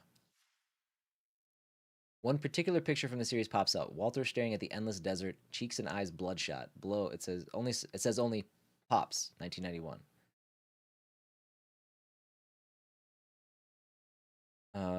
A year later, he's still devastated by his wife's death. Some pains never go away. You, of all people, should know that. The next pages are filled with similar photographs. Walter on a porch, an empty bottle of Numb right next to him. Walter next to the ranch house that's deteriorating even more rapidly than him. Walter with kids who look so full of life like they're leeching his own vitality. Among many other photographs from the graveyard stand out. The title is Mom's Anniversary, February 2nd, 1993. Everyone is clad in black. Maxine sitting on Walter's knee, wearing a cowboy hat. Alex is further away, his arms folded and full of rocks. Is Walter ill? He looks ill. Something is definitely wrong with him. Maybe the responsibilities of being a single dad are taking their toll. You continue flipping through pages and start noticing a pattern established with the last picture. Maxine is always around Walter, always dressed like him. Hey, Bark. And Alex. He's always around, but always occupied with something else. One of the photographs from this period pops out. Maxine is determined, holding a golden trophy shaped like a lasso. Walter is gleaming with pride, and Alex is further away, his face filled with dismay. The title below reads, My First Golden Lasso, 1997.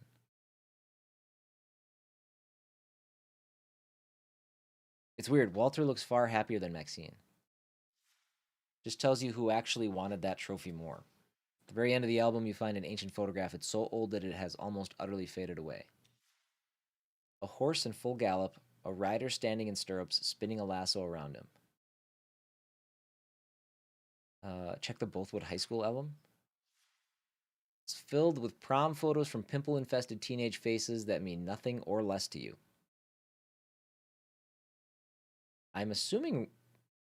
Okay, look for Alex K. Interesting.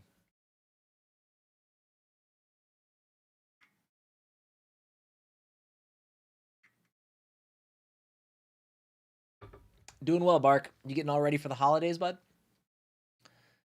Alex sports punk spiky hair, a purple suit jacket, and a once black t-shirt with Leo Thatcher for mayor. Search for Maxine. Maxine took her prom picture in jeans with a cowboy hat. How's that for a statement? Is Frank here? You hadn't seen Anita's old camera recordings earlier, you surely wouldn't recognize the man. Frank looks like life wasn't kind to him, but almost normal. Flip through the whole album. All in all, 32 pictures of teenagers that made an effort to look their best or their worst. At the end of it, you find an instant print picture from the celebration. It says, Frank, Alex, Maxine, 2004. Frank and Alex are draining whiskey bottles from intertwined hands while Maxine is cheering them on. This is a high school yearbook? That picture probably shouldn't be in there. Take the Cowhide album. Oh, we're taking it. Oh, maybe not. Maybe we're not taking it. The touch of preserved hide makes your skin crawl. You feel like this album is more than 100 years old, like it will crumble in your hands. Open the album. The pages are yellow and thin, and each is filled with duct-taped Instaprint photographs that were oh so popular some 40 years ago. Flip through the pages, see what the album's story is. Yeah, Bark, when did you move in? Like when is your first day in your new house? The album is mostly filled with Instaprint pictures of a man in a cowboy hat and a blonde woman that's taller than him. 3 weeks. Oofta. Below every photo are names of Walter K. and Helen Dewey and dates in a time span of 1980 to 1981. Seeing dozens of pictures from various locations, it seems to you that Walter and Helen have explored a whole area, from mountain slopes to river canyons to vast open expanses of a desert. What's the point of all that walking? Seeing the world. Sometimes, though, walking is the point. Following pages are filled with professional photographs of the modest wedding of Walter and Helen. He's still sporting a cowboy hat, but the suit is new. She's lovely in her lace wedding dress and high heels. The date is February 2nd, 1982. The ranch house looms in the background of many celebratory pictures. It's practically unrecognizable from the ruin you saw today. Maybe that was my mistake. Should have hiked more with her. And she would still leave you in her dust trail. Face it, there was nothing else you could do. It was always going to end like that. Moving on from heartbreak, at the end of the album you see 3 pictures. Helen is in a torn hospital gown, her hair messed up, eyes bloodshot. Walter is right next to her, gleaming with pride. Both of them are holding a newly born baby. Screams and blood smears and all. Helen is cradling her protectively while Walter is proudly displaying what is undoubtedly his newborn son. Below the picture, you read Maxine and Alex K. and the date September 17th, 1986. Come on, people, at least give them a bath before taking a picture. That would kind of ruin the whole point of a birth picture, wouldn't it? Next photograph shows Walter and Helen with children who are a few years old. Walter's holding Alex, who is dressed like his clone, along with a baby cowboy hat, while Maxine is with her mom. The date is April 24th, 1988. So Walter was favoring Alex at first, then Maxine? The last photograph was taken by a real professional. Its colors are still bright and true.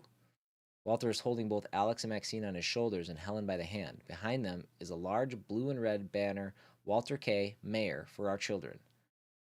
The date is January 12th, 1988. All right, I've seen enough. That was a lengthy scene. I've already given it a once-over duct tape dusty, unused for some time.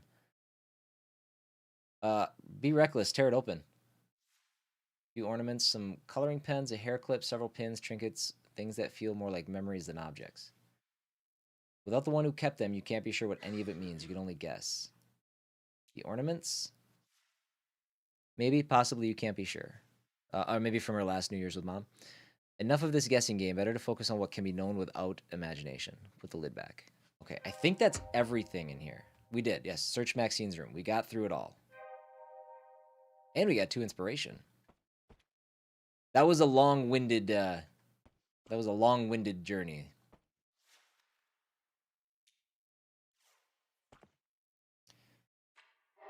Before this loop ends, let's see.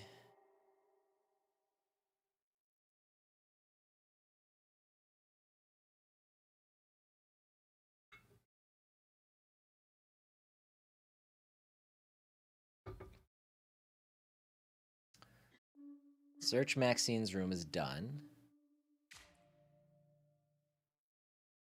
Perhaps Alex will recognize the name Jace.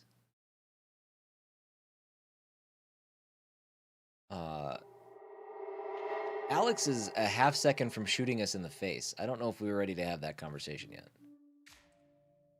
Perhaps there's a clever way to use perhaps there's a clever way he uses to bypass the door security. You found the warranty list on the manufacturer's website. There may be something useful there. Okay. We will do that once we have internet access.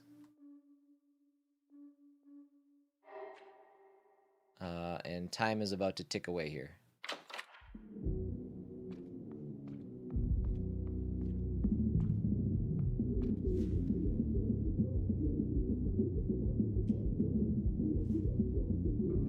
Loop's gonna end before the song does.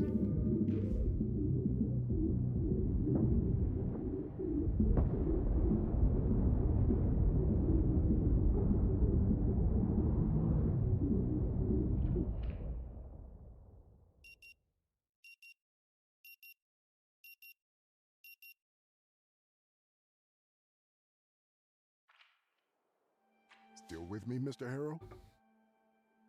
Hello again, Dr. Fink. Mr. Harrow, and we'll sure, but for now, I'll try. That's good to hear. However, since this is no questions. All right then. You should go and check in. Okay. All right, so we All right, let's go back. No, let's go to Kuiper Belt. We're going to use the Wi-Fi to see if we can find a quicker way into the ranch house.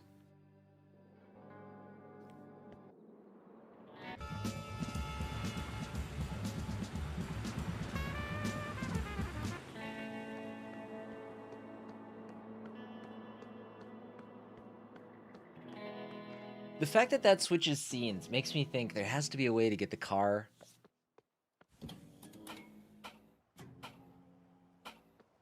I don't want to get distracted. Let's do this first.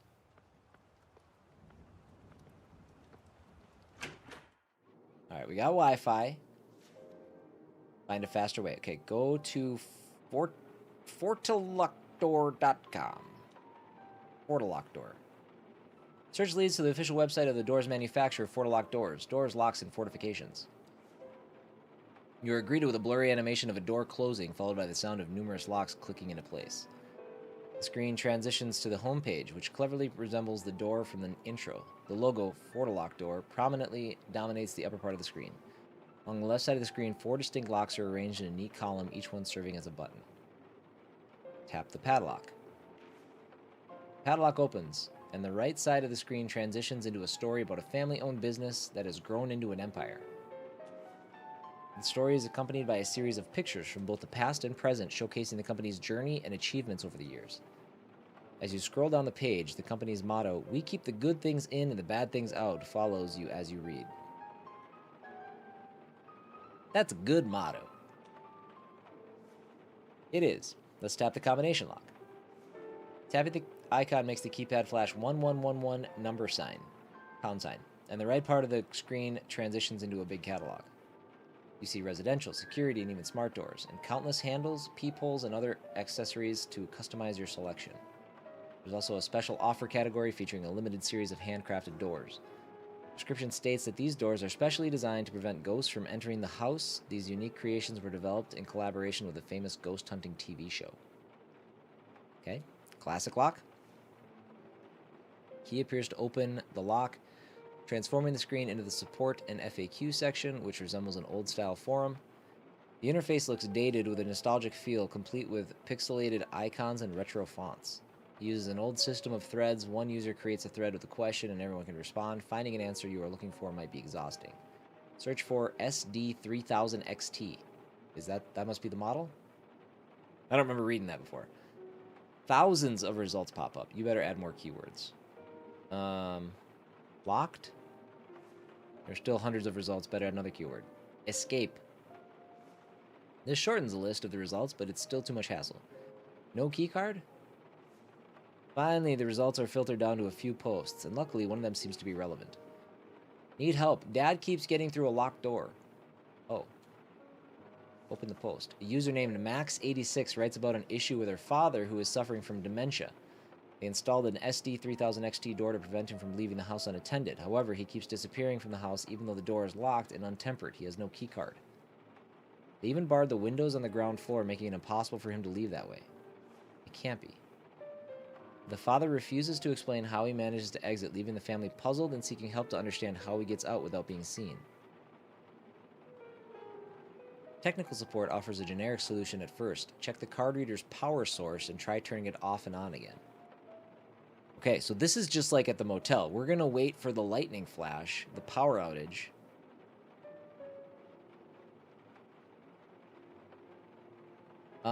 Maybe. I don't know if that's going to work. We'll see. The original poster answers that they checked it and did a reset on the device, but it keeps happening. Other users join the discussion and post their solutions or ideas. As you read through the pages of the thread, you see that it slowly dissolves into a quagmire of arguing between users, stale memes, bot posts, trolling, and occasional warnings from the administrator. You'd rather not read all of it. Let's check the last page.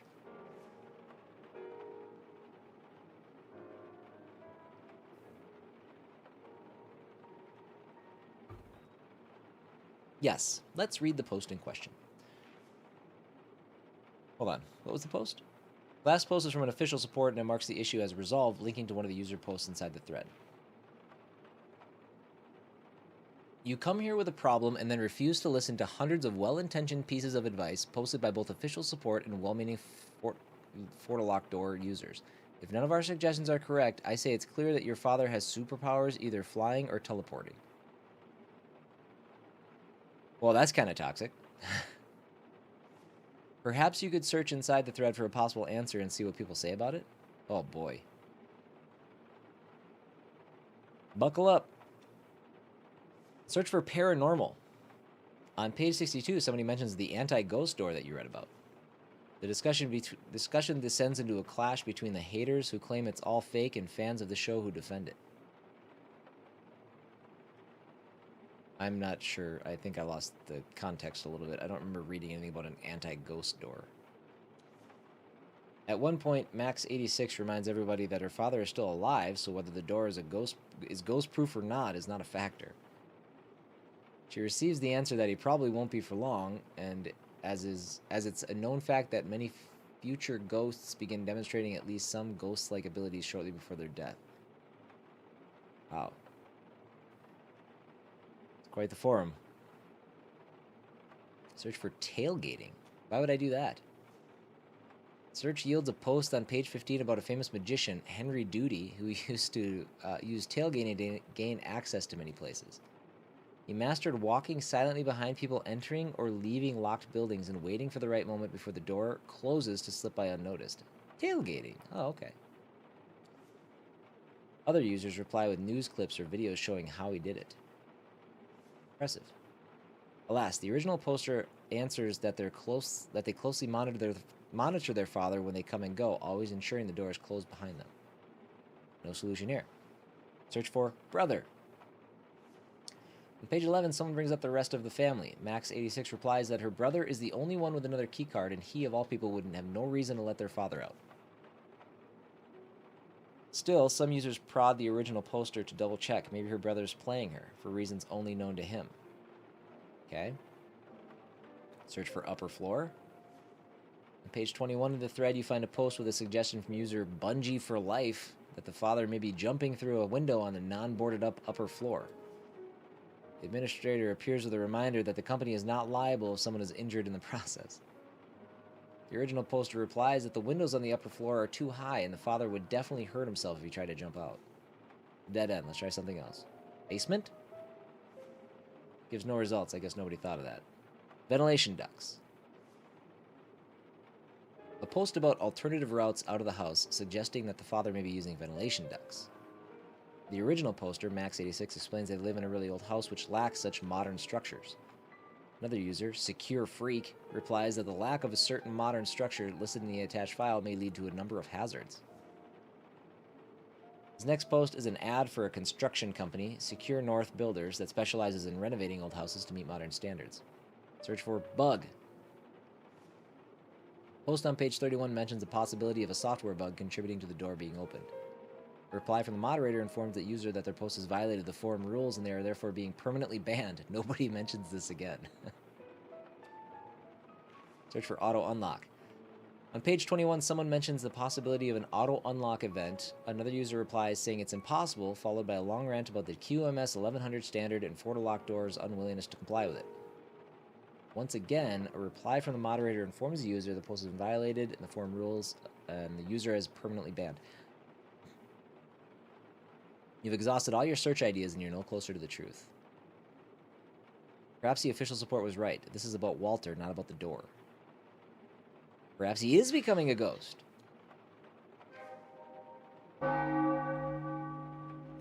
Bong. How hard do you nerd? Hey, buddy, thanks for the raid. Welcome in, welcome in. I'm going to finish this quick line of dialogue and I will give you a big old howdy. Whatever the case, you could try to find a way to learn more about his past disappearances. His past police records could be a good place to start. Oh, cool. That's one of the few times that it's actually ended when I wanted to. What's up, everybody? How are we doing? How do you nerd? What were you up to? Fever meme. What is that? Tell me about fever meme. And welcome in, everybody. Hi, my name is Chris, CW719, a variety streamer playing all sorts of games. Today we're on our 4th day of Rue Valley. It's like Stanley Parable and I Want to Be the Guy. Okay, Stanley Parable I know. I Want to Be the Guy I'm not familiar with. Interesting. It's like a first-person puzzle game type of a thing? Screws with you for fun? Oh, okay. I can get into that. Solarian, also, hi. Welcome in. I'm assuming you obviously came in with a raid, so... Rage bait inducing experience. Love it. Love it. I love being angry all the time. That's my favorite.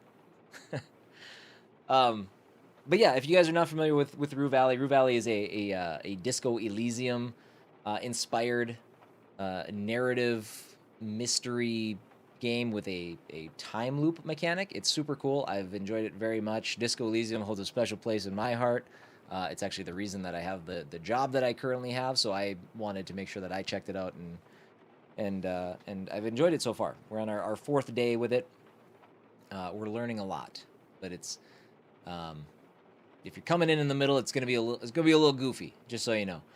But this is not all we're playing. This is my Monday and Wednesday game. My Tuesday, Thursday game is a throwback RPG that came out last week, I think, called Kingdoms of the Dump. Specifically draws inspiration from Chrono Trigger, Final Fantasy VI, Earthbound. Really cool game. If you're not familiar with it and you're into the old SNES RPGs, it's one to keep your eye on. That's our Monday and Wednesday game. And then Friday, we do variety streams. We do 5 completely random games for 45 minutes. We just touch all kinds of stuff. Not all the games are great. Some of the games are a real surprise. We came across one called Hunter's Moon on Friday, which plays a lot like Slay the Spire, which is one of my favorite games ever. So that was a fun little surprise. So the variety streams are a lot of fun too. So you just wishlisted Kingdoms of the Dump. It's super cool. Yeah, I would recommend it. We're going into our 3rd day with that. Normally I would be streaming that tomorrow, but it's Thanksgiving here in the U.S., so I won't be jumping back into that again until Tuesday. But I also, if you are popping into the chat for the first time and you see Restream bot listed everywhere, I'm multi-streaming on Twitch and YouTube, so everybody can be a part of the same conversation, and I'm not talking to 2 different groups of people. So that's what we got going on here. But welcome in, Nerd. I hope you had a great stream. For anybody who is popping in with a raid, if you guys need to go take care of yourselves, get some rest and relaxation and all that stuff, by all means do so. We're gonna keep pushing forward here, but let's see. Okay, so we are solving a lot of mysteries in this game. This game has a 47-minute loop that cycles through, and where it's goes from 8 to 8:47. We're at 8:24 right now. So we have specific things we're looking on trying to solve to move the story forward, and it feels like we're always making some sort of progress. So,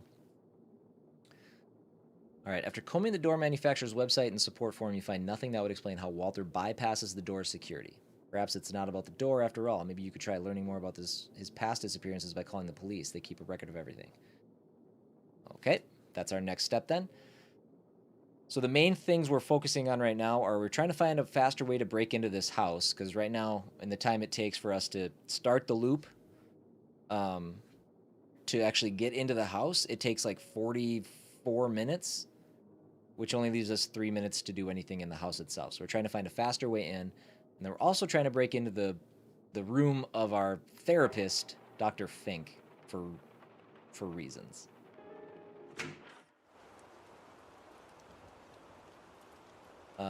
And in fact, what we're gonna do is we're gonna try to blast back to the motel and see what the status is of Dr. Fink. So far, we've never seen him leave, so we don't know exactly what we got going on. By the way, if you want to see the game from the beginning, like I said, I'm multi-streaming.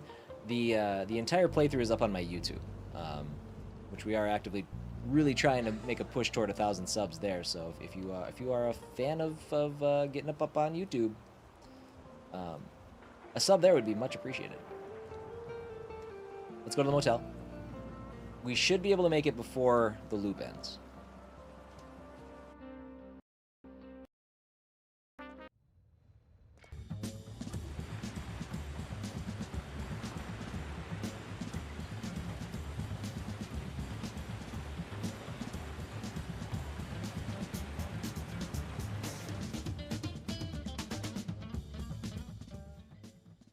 All right, and I know Raiders, you guys just popped in. I don't know, my pre-roll just ran out, and I don't know if it ran out before you guys raided or not, so I'm hoping that you guys missed that. I don't know if you did or not, but I am going to take a quick 3-minute break here to run some ads and get the pre-roll, pushed back again.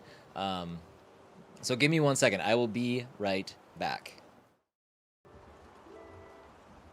All right. We're back. And Raiders, again, I apologize. I hate to drop an ad shortly after you pop in here like that.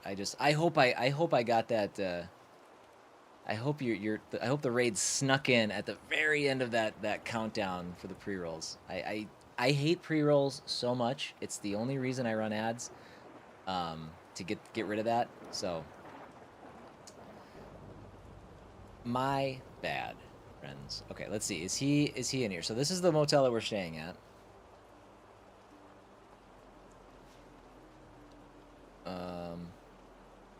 Shoot.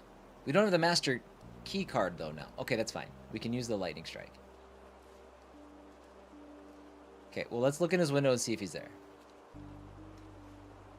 Pressing your face against the window, your leg twitches uncontrollably, refusing to settle down. The blinds obscure most of the view, but you catch a fleeting glimpse of the doctor, though you can't get a clear look. 1 second, the doc seems dead to the world, asleep on the couch, then suddenly he bolts upright, like a man realizing the stove was left on all night. This is new. We've never had this engagement. We've looked through the window, but he's just been, like, chilling on his couch. Barefoot, he scurries back to his trusty chair, scribbling frantically like he's about to crack the code of the universe in that damn flip book. We're gonna try to steal that notebook, I bet. What's he cooking up in there now? Another breakthrough for sure. Who needs him when you've got your own set of genius conclusions? Is that it? Oh, okay. All right. I need... What? Ah, shoot. What time is the lightning strike? I think I just need to wait by the door. No, hold on. I can do this. Let's do this. Well,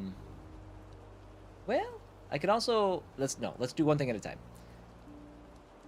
Wait until the thunder strikes. I'm going to bust in there, and he's going to be in there, though.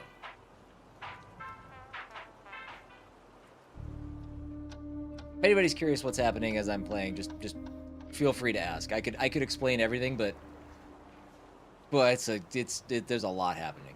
Enough of this for now. Time after time, you can't stop to admire how extraordinary it is. To feel the accumulation of the electric charge around you. To know the exact moment of such a natural phenomenon. Let the thunder strike.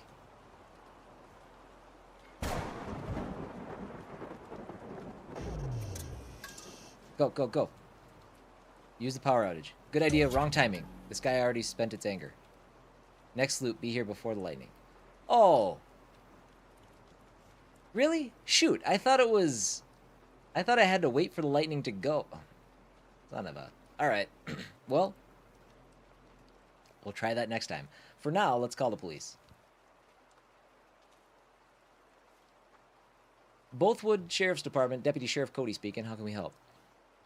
Deputy Sheriff Cody is caught in a downward spiral of boredom, and your call is just an insignificant interruption in the grand scheme of things. Alright, ask for Walter's police records.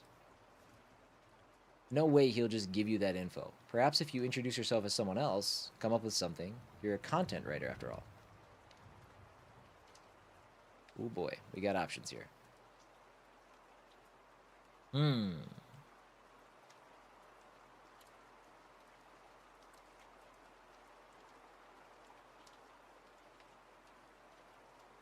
Let's go... We've done Scribovitz, and Scribovitz before. let's do it again. Malcolm Scribovitz from Scribovitz, calling about a record audit to ensure adherence to regulatory and statutory requirements. I'm sure you're well aware that I need to follow procedures, Mr. Scribovitz's. So, what's this all about? You can't be sure whether you sold the lie that well or if this guy is so bored out of his mind that he would indulge you, even if you told him there's an ongoing invasion from outer space. I suppose you're aware that Walter K. is missing. Walter K? Cousin Walter K? The very same. Mister, I've to inform you that Walt's... Stop him. Disappeared many times before, I'm aware. Right. And Walt always comes back on his own. Maxine even stopped calling the sheriff.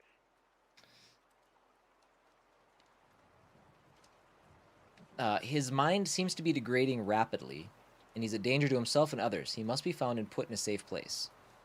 Indeed. His mind's not what it used to be. But him a danger? That's just stupid.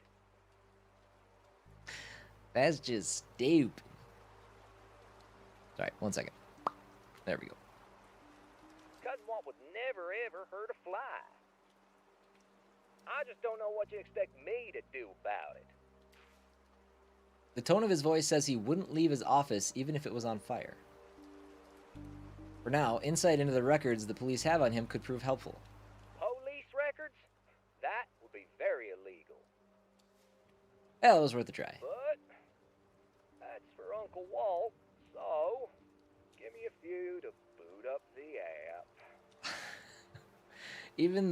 Even through the phone line, you can hear the slow, lazy keyboard strokes, like Cody has all the time of this world. Oh, that's the devil. You're lucky the sheriff insisted on records digitalization, or this one here would be a blank slate. All right now, what exactly are you looking for? Are there any mentions of earlier disappearances? Sure, a whole bunch of them. For instance, there's one 5 months ago, and again 8 months ago, reported missing but spent all the time in the old corral. Is this like Disco Elysium? It is very much inspired by Disco Elysium. Yes.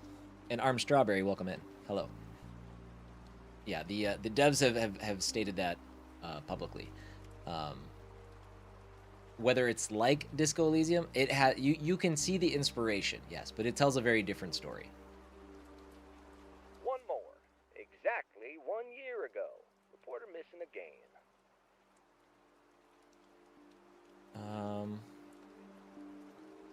So he went missing exactly 1 year ago?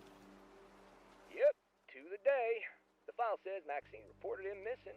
Vanished out of thin air, she said. The Walt returned like nothing happened 36 hours later. See? No one knows. The old man ain't talking about it. You ask me? He went to Gray City for some geezer-loving action. I'm telling you. Okay. I'm not super sure what that means, but I'm just going to let my... you know what? Nah, I'm not going to let my imagination run wild. I'm going to shut it off. What was that about the corral? Well, there's an old corral for cows and such, you know, next to the K house. We found our pal there, shouting and trying to train ghost horses. Case closed. Open up the case from 5 months ago, please. Let me see. Oh, that's nothing, mister. Old man supposedly disappeared. Maxine panicked and reported it, but won't return home in under 24 hours. Any older cases? Yeah, sure. Let me scroll down a little. Had to go all the way back to 91. Phew. Cousin was a model citizen, seems like. And even that report from 91 is only for public intoxication. Another from 89 when Apex Orr accused him of inciting violence at a rally. There's also a report from 88 brought him in for questioning. Okay. What happened in 91? File doesn't say much. Just that a patrol picked up Cousin in Bothwood. He was shit-faced drunk and was running through the streets naked. Perfect. Tell me about the questioning in 88. I ain't gonna read you the whole transcript, mister. Summary says Walt was brought in for questioning about grave desecration. He's got quite the history, this guy. The case detective concluded that Walt had nothing to do with it, because his alibi was rock solid. Case closed. Tell me more about that 89 enticement of violence. That should be incitement of violence. Now you're almost asking for a history lesson. Got quite the history. Today, Cousin Walt ran for mayor and lost. Or won. Depends who you ask. He declared the election stolen, people rallied, caused all kinds of mess. Wow, where have we heard that before? It almost came to blood, let me tell you. At least, that's what I heard. I was nothing but a twinkle in my father's eye back then. Right, but is there anything in there about the disappearances? Yeah, let me look. No, this one's from 82. Unrelated. He's mumbling to himself, long whispers that almost sound like words. Hell, have to scroll down even further. I'm in 1960. Only something about Philip reporting cattle rustling and accusing Walt, but nothing relevant. Yeah, gotcha. September 25th, 1948. Very first record. Actually, is an official warning given to his father, because Kay was a minor back then.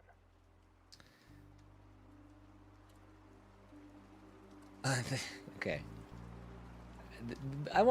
It's been 80 years and you're still maintaining records for a minor? Yep. Okay, good enough. Can you please read me the report in its entirety? Well, damn. But, alright. For Cousin Walt. Please be voice acted. Not a great start. He starts reading it. He starts reading, and it reminds you of a man slowly stumbling around a mountain in the night, afraid he'll fall into a bottomless pit. This notice serves as an official warning regarding repeated incidents involving your son, Walter K., being found on the new railway bridge, unattended and involved in mischievous activities. Previously, on September 16th, our officers responded to another report of Walter missing and found him in similar circumstances.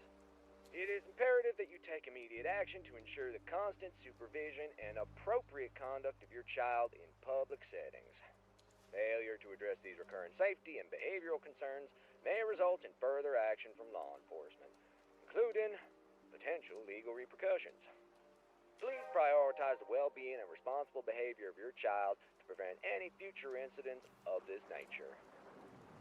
At the end of the report, not sure if you picked up anything from it, but, as I've said, there's nothing else on Cousin Walt. That's it. Compliments to the Rue Valley Sheriff's Department. Hey, nothing. I'm here to serve and protect. Hope any of this helps you find Uncle Walt.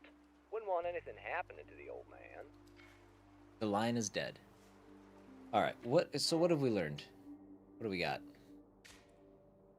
Walter's police records show he used to vanish out of the house even as a child. The earliest formal warning issued to his family dates back to 1948.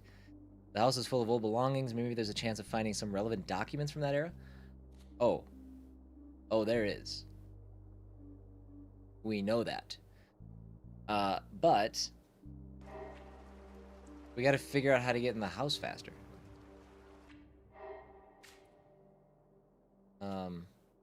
Okay, I guess that's part of what we have to do. Okay, so we'll do Dr. Fink's room next time. We're not gonna have enough time to do anything in this loop. Is there anything else? Nothing we can do there. Phone back in your pocket. I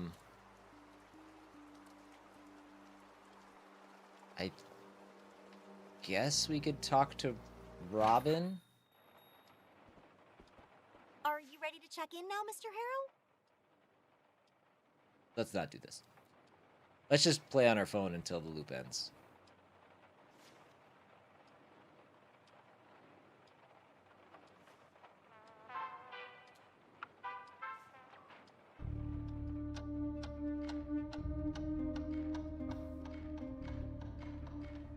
Play some Slay the Spire. I wish. Gotta play this stupid bureaucrat squishy game. Alright.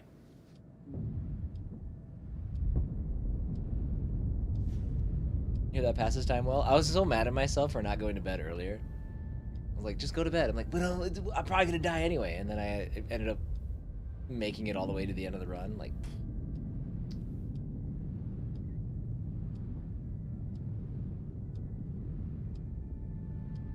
oh, sorry. Close your eyes. Not you guys. You guys are fine. Alright. 8 p.m. We got to get back into the ranch house. Still with me, Mr. Harrow?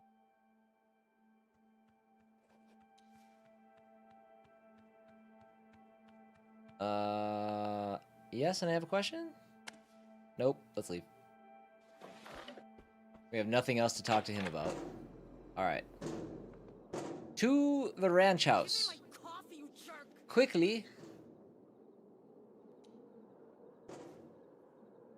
Spit it out already. We want to go into the main, the doors on the main floor in the back.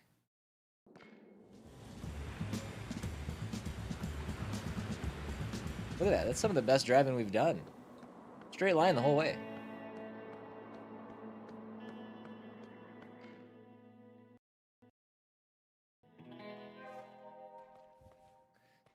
Soect. Alright. Yeah, so by the time we get here, it's already 8:37, so we have 10 minutes. We can't just get into the house. We have to break in. We're trying to find a faster way in. Breaking in takes us 6 minutes. 5 minutes? 5 minutes. So we're only left with 5 minutes in the loop to get into this house. We want to go here. Browse through the documents from 1948. There are hundreds of bleached or yellowed papers set in folders for each month of the year. Reading them all would be a colossal undertaking that would melt your brain and have you admitted. Oh wait, you're already admitted, kind of. I'll just use my skim read foo to quickly identify which documents are worth really looking into.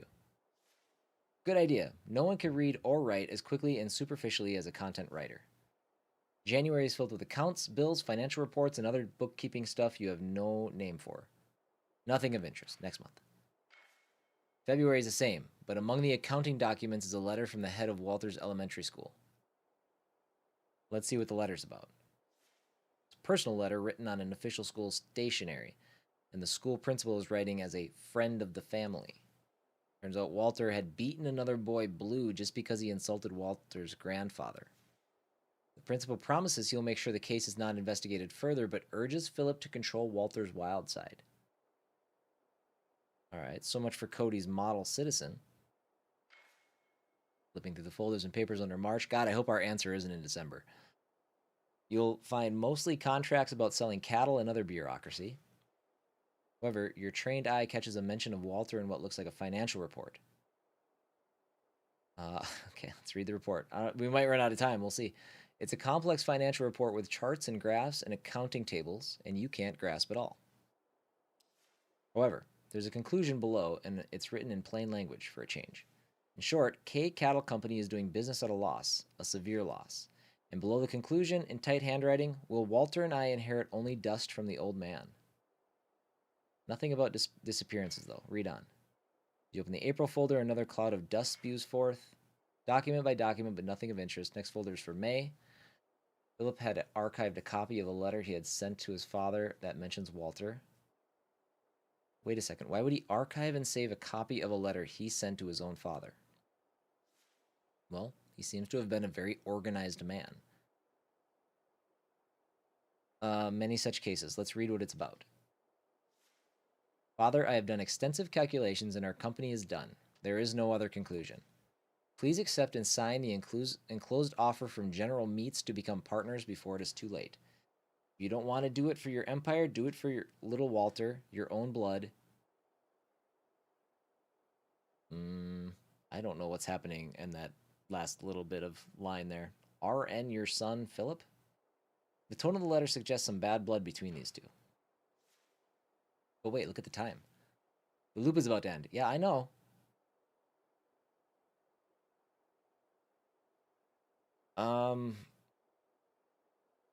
We'll just have to come back here in the next loop. Let's come back in the next loop. I don't want to miss anything. Seems like the only way. Alright. We made it to May.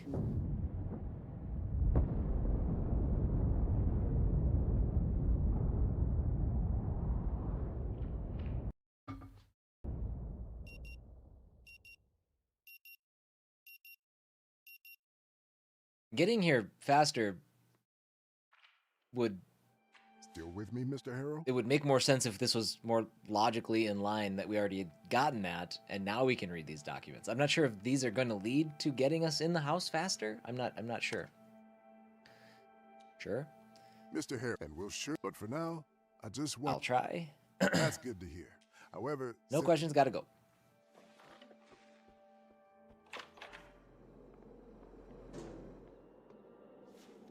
To the K Ranch again.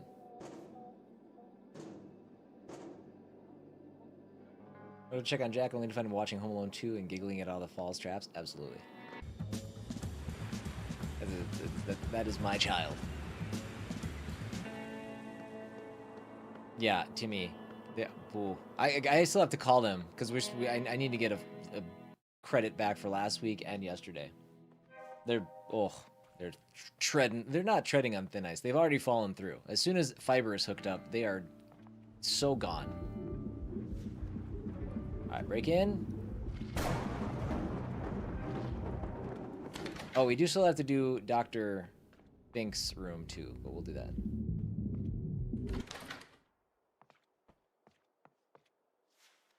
Okay, continue browsing through the documents from 1948.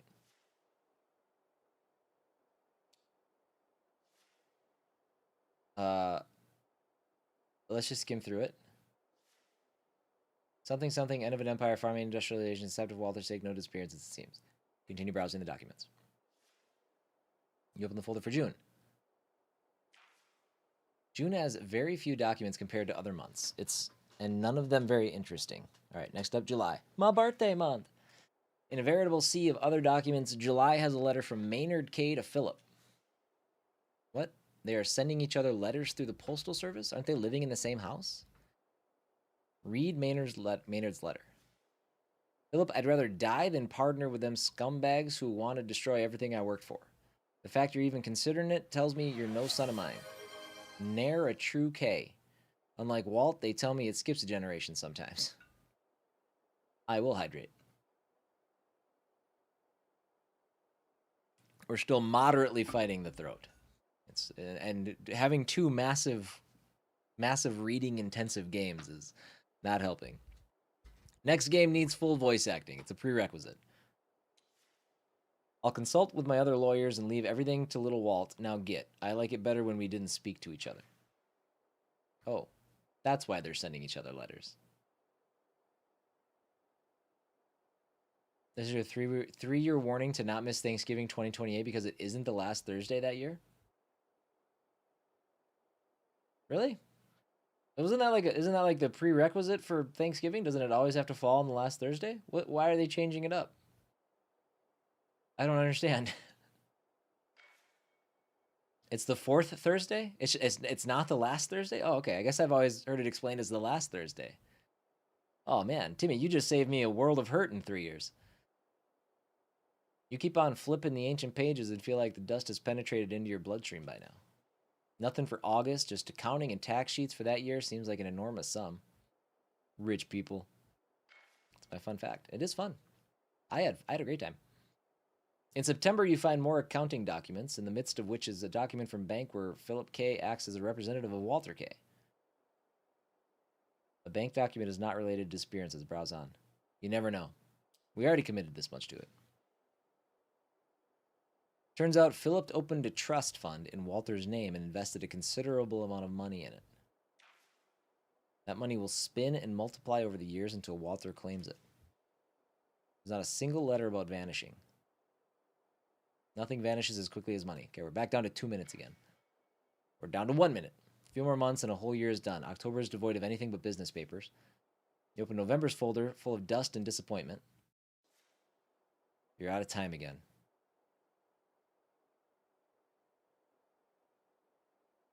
To come here again to check December's. God damn, I knew it was going to be December. Try to zone out and come back as soon as the loop resets. All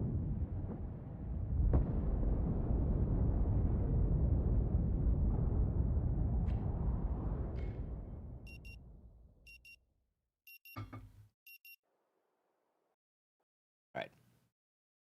Back to the ranch house. Oh, nice. Sorry, Doc. I got to be somewhere else as soon as possible. Go back to the K Ranch. That's great. Good job, game. Proud of you. It's been 30 loops or so, but that's the first time that's happened. Where the game's just like, we understand you're in a hurry. Let's just get you there.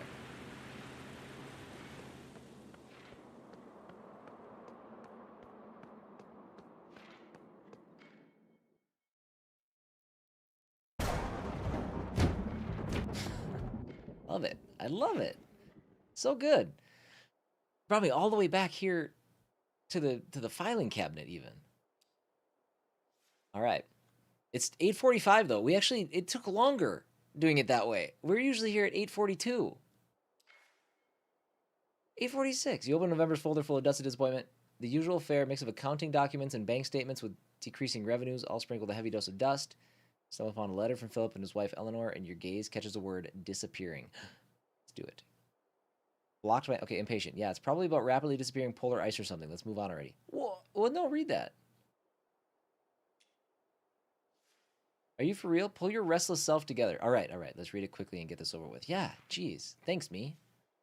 Dear Philip, your recent letter regarding the police incident struck a chord with me. The written warning you received feels like a slap in the face. It's disheartening to see our efforts overlooked and our legacy seemingly forgotten. The lack of recognition for our generosity towards the mayor is not just disrespectful, but frankly outrageous. On another note, I've been deeply concerned about Walter's recent behavior. His disappearing acts are not just puzzling, but increasingly worrisome.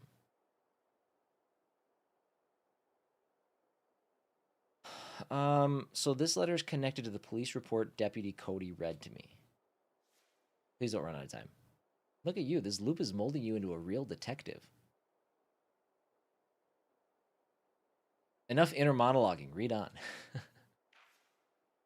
You remember how your father had his moments of vanishing into thin air too, but refused to tell us anything about it when we confronted him, saying he would carry the secret to his grave.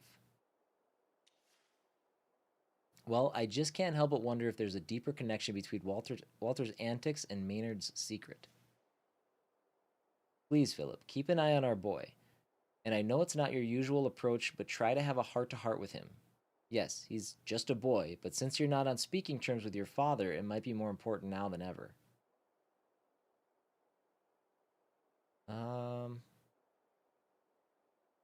Is fathers not talking to their sons a deeply rooted tradition or something? And you thought it was only you. Let's continue reading.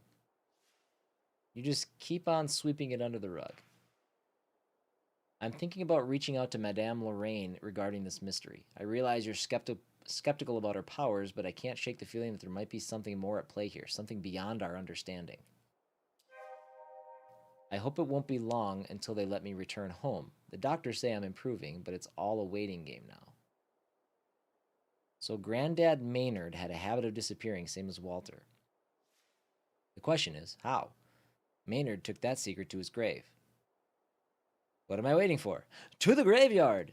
Which we've gone countless times and been unsure of what to do there. So we finally have a path to follow there.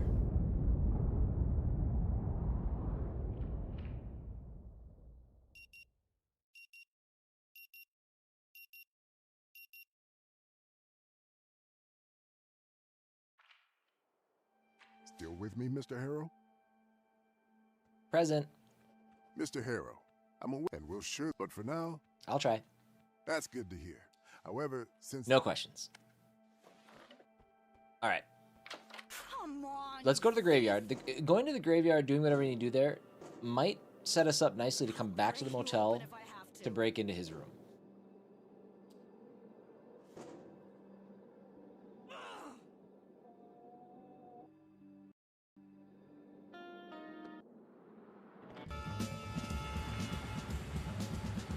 We are becoming a better driver as the game goes on. We're typically swerving all over the place.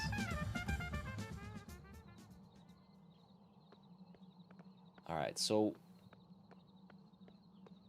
we know. Okay, there's. Let's go this way first. This is where Walter's grave is. Oh, okay. That must be Maynard's. It's never been orange before. It's always been just a bit of flavor text. The statue depicts Maynard K, the founder of Bothwood and the K Cattle Empire. Time to reveal his secrets. The stone statue is perched atop an intricately crafted sarcophagus. It's so cold. Oh, I feel bad for you. We have snow, Timmy. I don't know if you know this or not. Examine the statue. The whole statue oozes action. Man and animal, muscles taut, driven by a singular will. Maynard is ruthlessly driving the horse into a wild gallop, preparing to cast the lasso. We did get snow. Not as much as they expected, but it was like crazy windy last night too. So we only got maybe 1 or 2 inches. But yeah, it's cold. Maynard stands tall and proud, the form capturing his bravado and determined spirit perfectly. Inspect the sarcophagus. The front is adorned with several rows of inscriptions.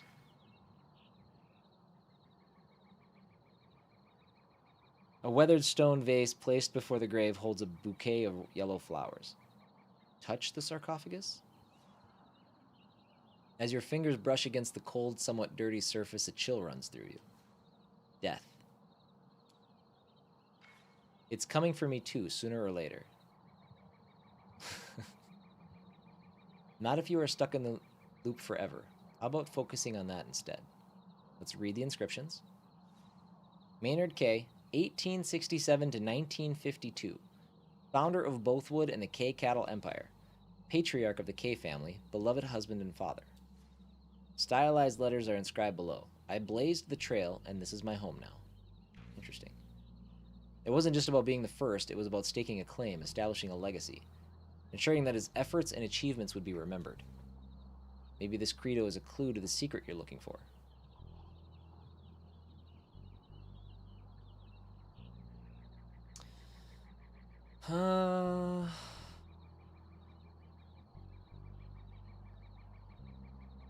This is my home now. Is that about Rue Valley or this grave?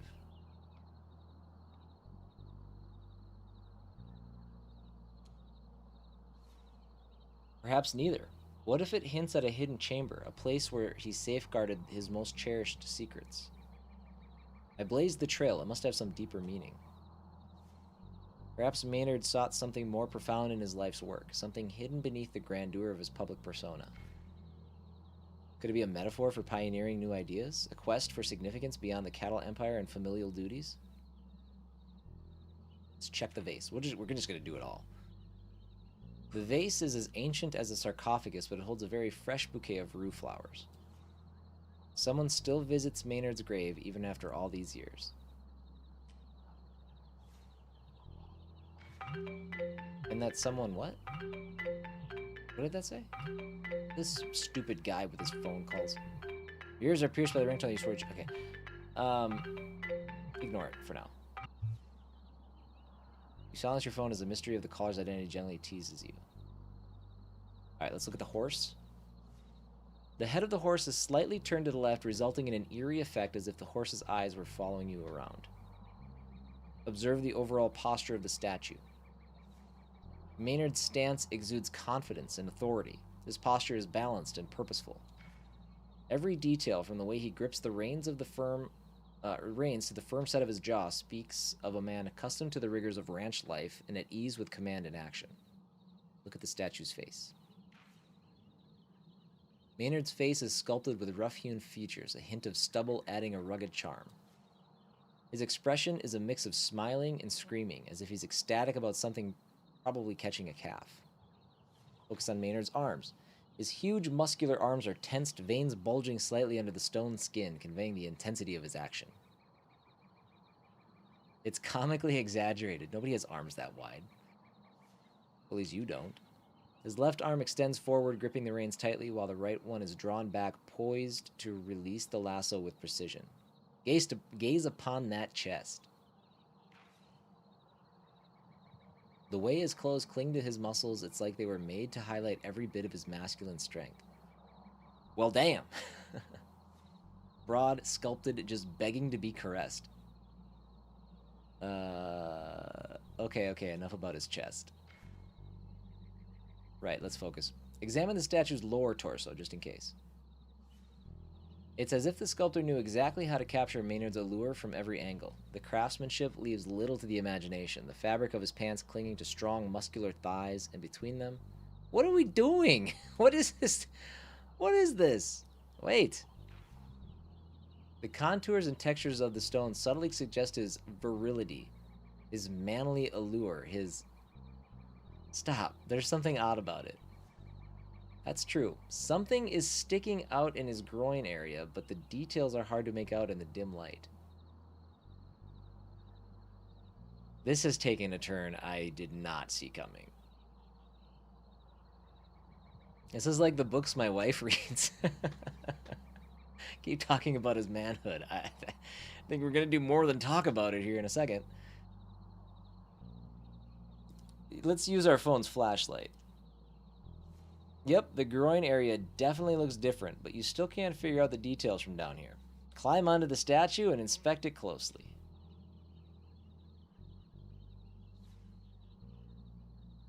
The entire area appears somewhat brighter and coarser. I need to touch it, or do I need to touch it? Do I need to touch it?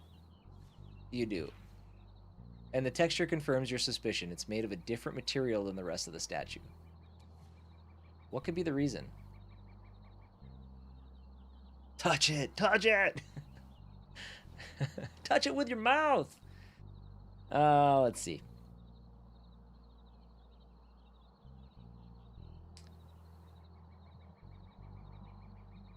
Did someone conceal a secret compartment inside the groin area? Or even better, the secret itself is inside. You just need to figure out how to open it. Pull it gently?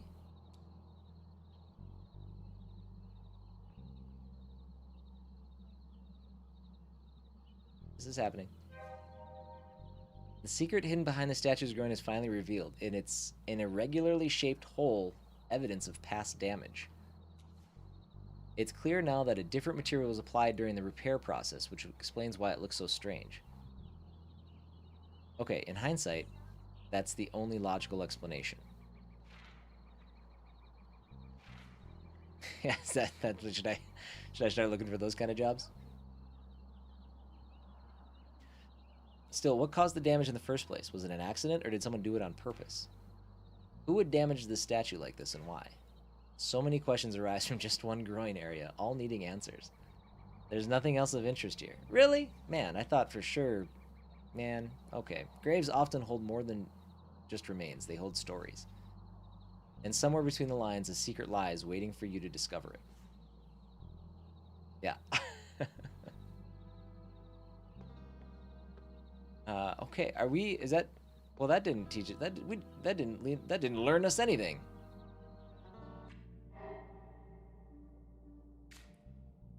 An old letter sent from Walter's father to his mother mentions that his grandfather Maynard K. used to vanish the same way, but swore to carry the secret of how he did it to his grave. Sniffing around Maynard's grave, you notice that the statue's groin had been damaged and repaired. Could the statue's groin damage be connected to Maynard's secret? You should both search online and ask around for it. Oh, great. Now we're going to search online for... Good luck Googling that.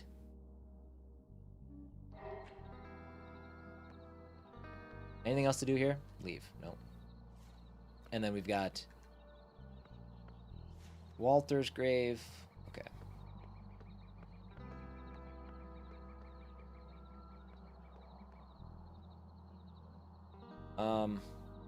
Okay, let's go back to the motel.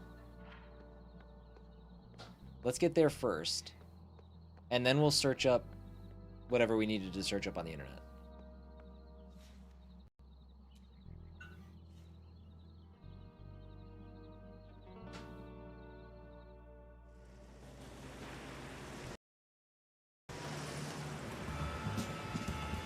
There's our typical god-awful driving.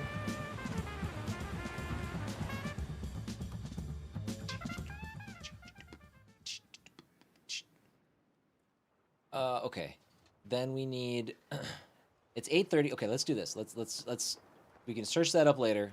We're almost to lightning strike time. Use the power outage to get into the open door. Just a bit early for that.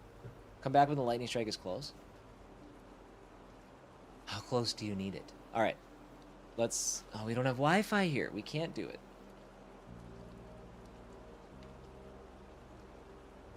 Wait.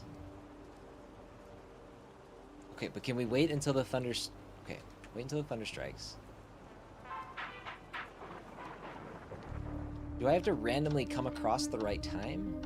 Or, like, not randomly, but do I need to, like, force the time? Enough of this for now. Oh, okay. No, shoot. I think I had a selection there and I chose the wrong one. Dang it. Okay. We'll get there. Alright, we might have enough time to get to the gas station and use that Wi-Fi. I don't know if we'll make it or not.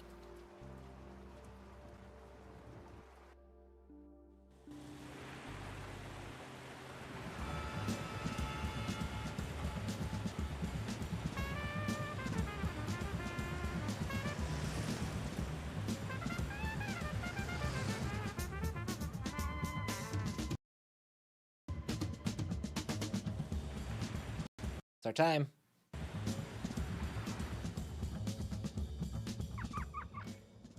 $8:44. What was that sound? You hear that? It's like a coyote or something. Doesn't matter. We need to search the internet.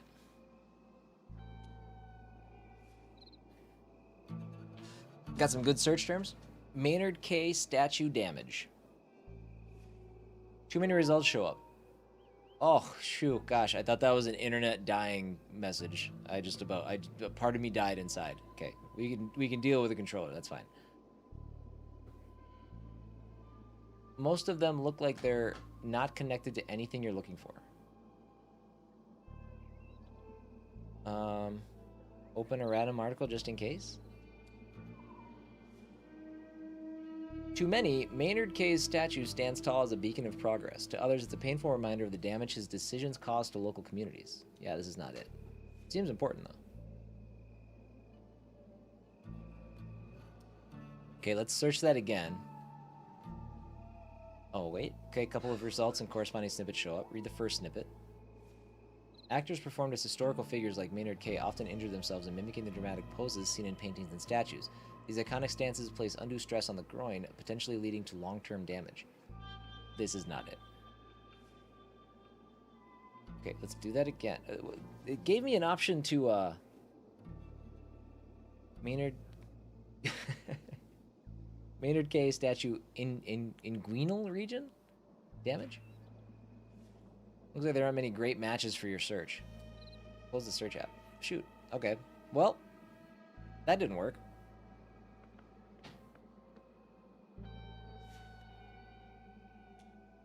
Is there anything else that we can... Yeah. Okay, well that's not it.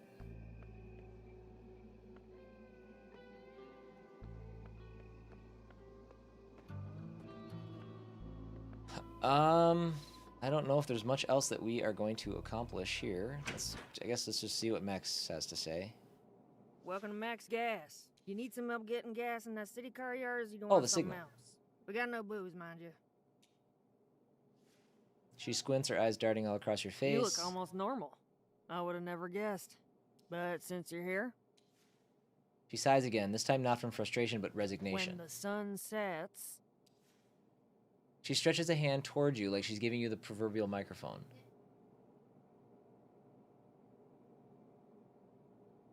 I have no idea what you're talking about. So you don't know the password? There's confusion in her eyes, then something breaks. You know what? I don't really give a shit.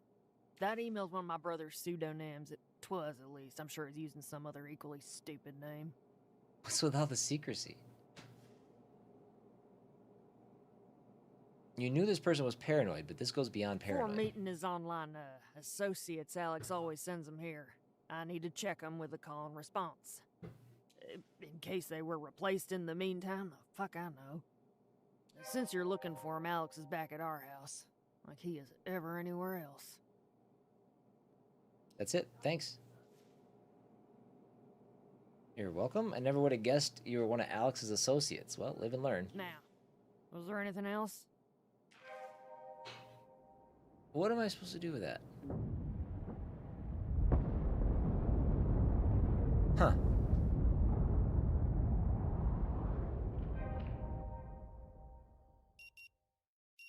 I mean, that doesn't help me. That doesn't help me not get shot by Alex, I don't think.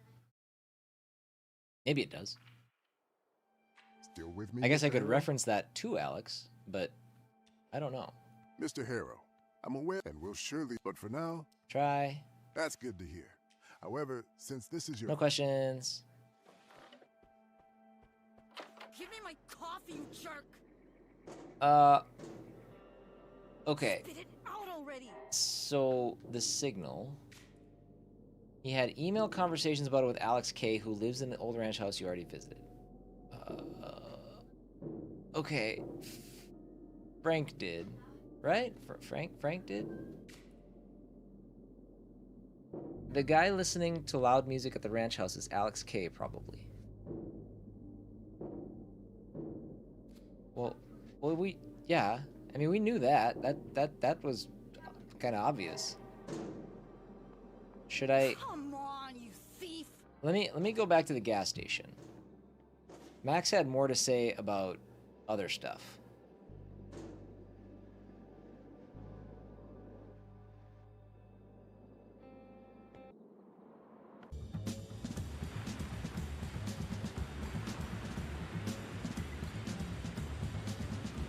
What was the other thing? It was the damage to the statue. She was gonna have things to say about that.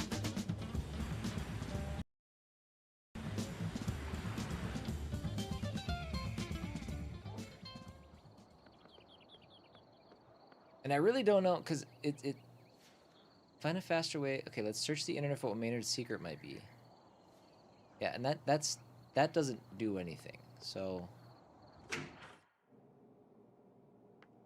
Welcome to Max Gas. You need some help getting gas in that city car yard, or you don't want something else? Did you We know got that enough roads, Maynard's mind statue was damaged? Which gives you a grim look. Sure, I know it. Every time Pops took us to see his grandpops, I couldn't help myself and kept staring at it. It's unpleasant. I can imagine. The damage was done in 1985 before my time, but I know the tale from my pops and others. Okay, now we're about to find out what happened. That's gonna stain the K family reputation forever, it seems. Apex Ore made sure of that. What does Apex Ore have to do with Maynard's statue? Everything. If it wasn't for Apex Ore, this whole valley would be a different place. They made millions digging out our gold. In return, we got toxic tailings and water that's blacker than night and deadlier than poison. My pop saw 'em for the shitheads they were and tried to make 'em go away by running for mayor. Okay. Let me just get my line together here.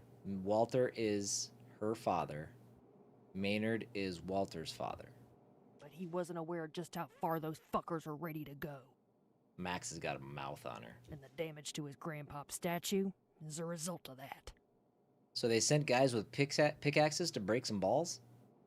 I don't know how it was done, but I do know Apex Ore did it. I still don't understand why. It's simple. Her tone implies she thinks you are simple. They've damaged the manhood of Maynard K.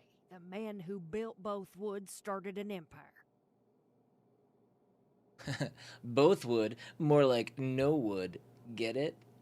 At the same time, they attacked my pop's manhood by showing him they can do whatever they want and that he doesn't have the means or the balls to respond in kind. Wait. How is running for mayor connected with all this? It's simple. Pops was running for mayor in 1985 against Bill Thatcher, who was then mayor, but everybody knew he was just an Apex Ore bootlicker. I don't think you'll ever hear me use that non-ironically. You may never even hear me use that 6-7 thing. Pops wanted to ensure people of Rue Valley get by what is by right theirs, a percentage of the profit of the gold mine from here. Of course, that would make a dent in Apex Ore's revenue. A week before elections, Pop organized a mass rally. Apex Ore sent their thugs to make a mess of it, and boy, they sure did. The rally turned into a brawl, and the brawl into a 2-day riot.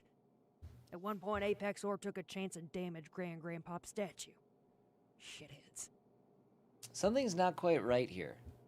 Oh, many things are not quite right here. Pops lost the election to Thatcher. People blamed him for the riots, thought he caused them.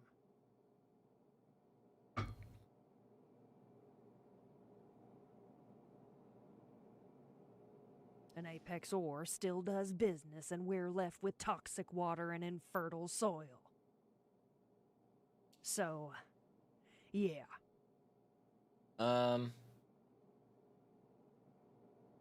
Corporations will stop at nothing to protect their profit margin. Yep. Profit rules it all, and people can go fuck themselves. But you know what? Apex Ore was honest about that, unlike those sweet-tongued Coral Destiny folks. The modern corporation that pretends they care about you but will walk over your corpse for a dime. Now they are the real shitheads. Let it go, Max. Let's just pour your heart out. Tell me more. That's why I run my own business. Only way to protect yourself is to become financially independent. Quite a story. Thanks a bunch. I hate telling it, but we must remember. Just looking around. Okay. So that's what we got from Max. So? You back? Okay. Nope, we're good.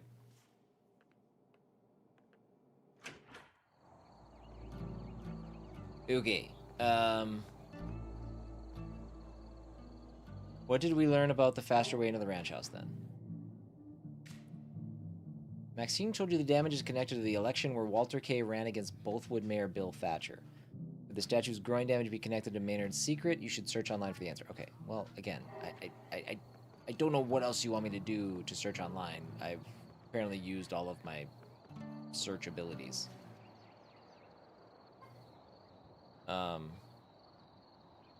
So let's go back. Let's go back to the motel. We're gonna nail it this time. I feel good.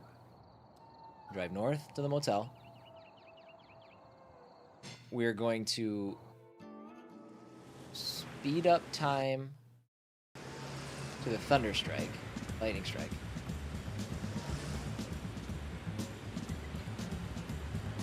And not blow it this time. Read our options before I select. We'll just let it fly.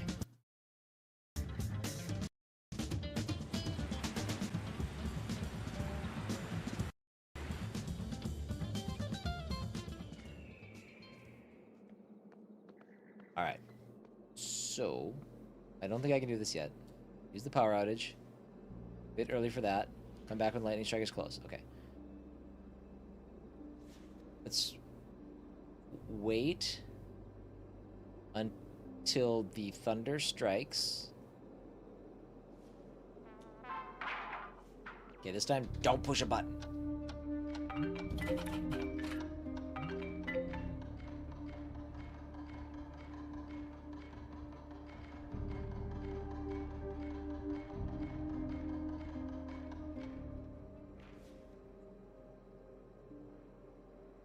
Enough of this for now. Continue. Okay. Quickly do something else before it strikes. Use the power outage. Perfect timing. Neither too soon nor too late. Here it comes. Go. He's gone. Okay. I don't know when he left. Right as rain, the old reliable thunder works its magic, clearing the path ahead for you to slink into the good doctor's room. And we're going to explore the good doctor's room in just a moment. I'm going to take our final break. This is going to be a shorter one, about 2 minutes. And I'll be back in just a bit. Bang, bang, bang, bang. Okay. So. The seconds drip down like cold honey from a spoon, slow and heavy. Cold honey from a spoon, slow and heavy, yet the silence stays frozen. Your intrusion goes completely unnoticed.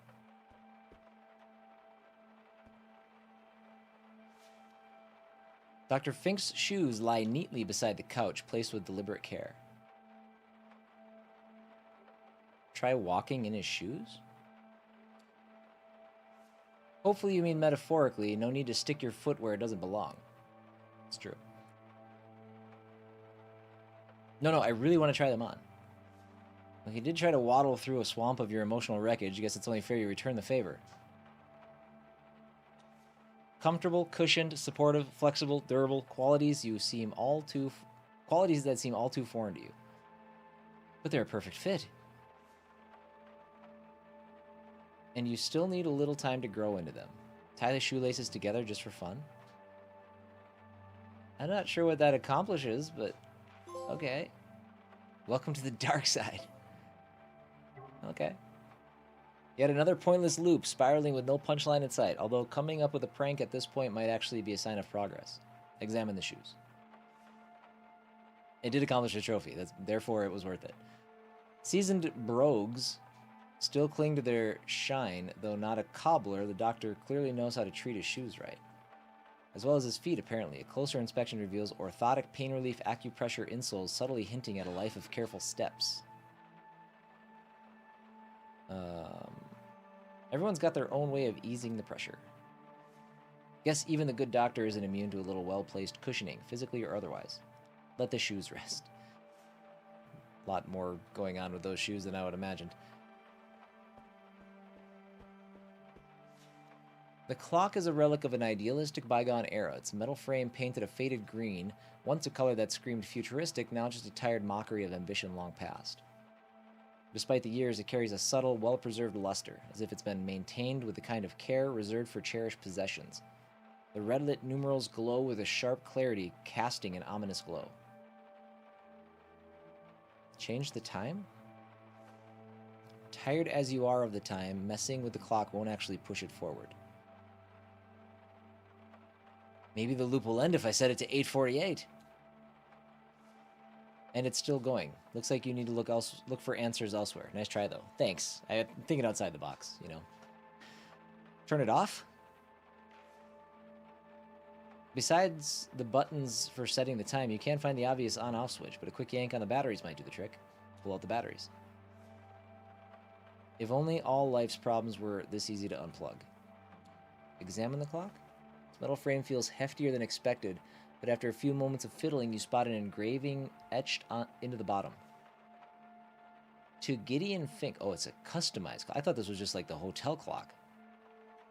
Congratulations on taking yet another leap of faith. Wishing you success, growth, and just the right amount of chaos. GCU faculty members. Another leap of faith. When was the first? The doctor doesn't strike you as the leaping type. You, on the other hand, built for the drop ledge, stool, take your pick. Just leave the clock be. Interesting.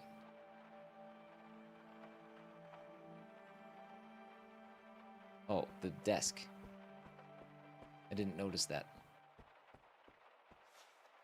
Fink's table is sparse, almost surgical in its tidiness. A laptop, a lamp, a half-empty glass of water, standard fare. But then there's the folder. The front of it has a Coral Destiny logo. It's been sitting there all this time, unnoticed, unacknowledged. That's the same type of folder as in Frank's room. Dread slowly coils around your stomach. Another report? You hope not. Open the folder and check its contents. Inside, a collection of handwritten pages bound with a plastic spiral, giving the whole thing the look of a manuscript.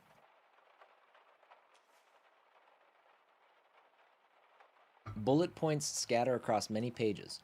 Raw thoughts still in the scaffolding stage. Some sections are struck through, others lined with margin notes, corrections, reconsiderations. The front page is a battlefield of rejected titles, each one violently crossed out. There's only one left standing. Title goes here.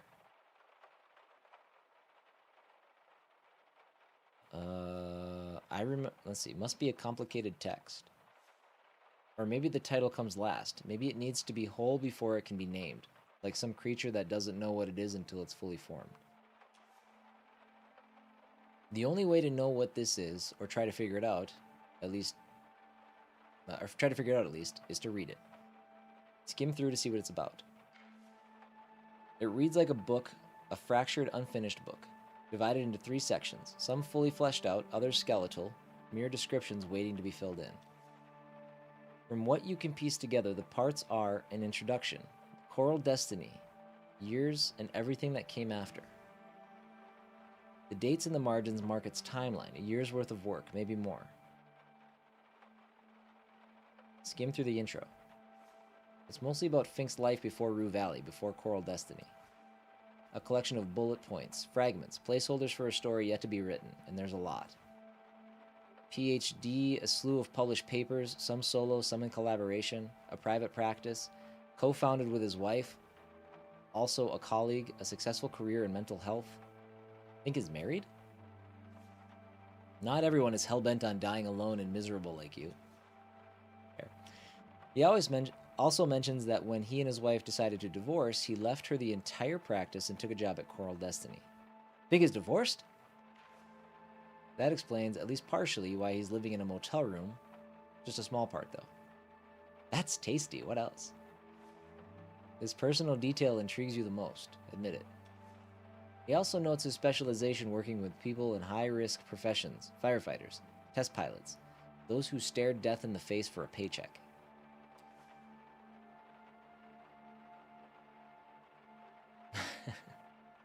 Which naturally explains how he ended up at Coral Destiny. That's all there is in this section. Let's see what else is here. Let's read the Coral Destiny years.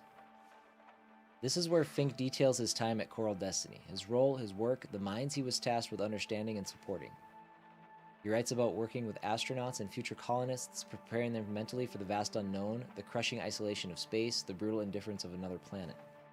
One case stands out: a particular astronaut who exhibited slight agoraphobia, an affliction that is not just inconvenient but outright lethal beyond Earth's atmosphere. He doesn't name her. Instead, he gives her a pseudonym, Rena Juth. A woman with a critical role, one of immense responsibility. Is he talking about Judy? Possibly, but it's unclear at this point. Fink writes about his process, how he assessed the severity of Rena's condition, determined whether she was fit for the mission. His final judgment? It wouldn't be an issue. She could go. Oh. Interesting. Why focus on this case? And then, at the end of this section, a confession subdued but heavy. He was deeply affected when he heard that the astronaut he signed off on for a mission died in an accident in space. That's why.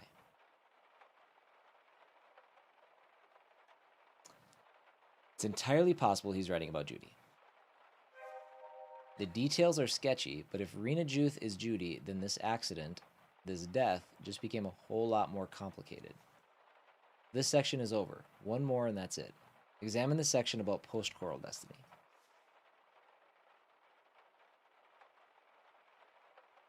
This part is the shortest, the messiest. Handwritten notes scrawled in the margins. Entire paragraphs crossed out. Fink writes about life after Coral Destiny, what little of it there was. He describes an encounter that, according to him, happened by pure chance. A meeting with a man, the husband of the astronaut, Frank. A widower, devastated, holding on to the past with a white-knuckled grip. Fink felt obliged to help, not compelled, not driven, obliged. He refers to the man under a pseudonym, Ander Frost.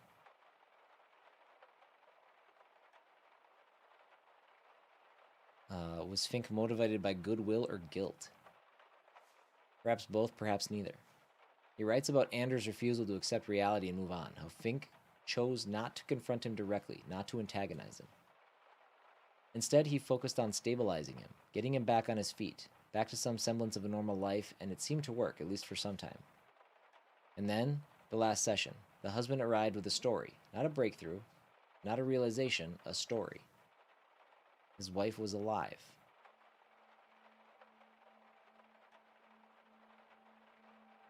That sounds like a delusion. You've done a lot of stupid things in your life, but you've never convinced yourself the dead could come back. Fink expressed his concern, of course. He wrote about how fragile the situation was, how the work they had done together was beginning to unravel at an alarming speed. And then, the husband vanished, stopped answering calls, and avoided Fink entirely. This is unsettling. Who failed here? The therapist or the patient? Who bears the weight of the unraveling? That's pretty much it. A manuscript in its raw, unpolished form, a mess of half-finished thoughts and incomplete truths, clearly, still in its early stages. As you close the manuscript, something slips free, a pale envelope, dislodged from between the pages. Must have been tucked inside, only to shift loose as you turn the pages. Take the envelope. It feels light in your hand. Inspect. Plain white, unremarkable. On the back, written in neat handwriting, are the words, "For Judy." Oh, come on. Now it's too obvious. Rena Juth's actual name is Judy. The man has to do a better job of hiding his secrets. From people going through his personal belongings after breaking into his private accommodation. That's me. Open the envelope. Inside there is a letter on a single page, written by hand, the date 8/3/2026. Read it. Dear Judy, in your absence, this letter is the only way I can speak to you. I've recommended this method of communication to many of my clients as a way to cope with their loss. The irony of now finding myself writing one of these letters isn't lost upon me. A reminder of how life circles back in ways we never expect. So the good Dr. Fink is using his own remedies. That's encouraging. How do you say goodbye to someone who trusted you with their deepest thoughts, fears, and dreams? How do you find closure when life ends so suddenly? so unfairly. It's funny in a way, and sad. No school teaches you something like this, something truly worth knowing. When I heard about the accident, I was hit with a wave of emotions I wasn't prepared for. Shock, sadness, anger. All your courage, resilience, and determination to face life's challenges, gone in an instant. But above all, there was a sense of loss. The thought that we would never meet again, never exchange another word. Every conversation might be the last. The terrifying part isn't the goodbye, it's not knowing when it happens. A conversation left hanging in time, never to be finished. I can't stop thinking about the last time we spoke. The look on your face when I approved you for the mission, it was radiant. You had worked so hard for that dream, and I felt proud to be part of it, even if all I did was sign a piece of paper. That signature, though, has since become a source of doubt for me. Fink doubting himself. This is new. Let me be clear. Not for 1 second did I think you were responsible for what happened. No, this is just me dealing with the guilt. Wondering if there was more I could have done or said. Would it change anything? Save the expedition? Save you? Of course, I don't have the answers, and I never will. But the questions linger. This doesn't sound like the Dr. Fink I met. Of course not. He and Judy worked on her issues. You've barely let him in. Still, I believe in second chances. Or a third. Or however many it takes. I met Frank at the motel and saw how devastated he was. So, I offered my help. Some of my colleagues might call it a conflict of interest. But deep down, I knew it was the right thing to do. We honor the dead by fighting for the living. I wanted to honor your memory by helping Frank find his footing again. If you're wondering how his therapy is going, it's been rocky. He's a tough one. In that way, he reminds me of you. Progress is slow, but it's there. He loves you. Utterly. Fiercely. But you must have known that. Frank is starting to seem like some kind of hero to me. I feel that. Yeah, you have to respect that kind of dedication, that tunnel vision. Nothing but pure, undiluted love can drive a man like that. And, strangely, helping him is helping me too. I plan to go back to therapy. This time to help the ones who need it the most. And write a book too. We're both putting one foot in front of the other. Baby steps, as they say.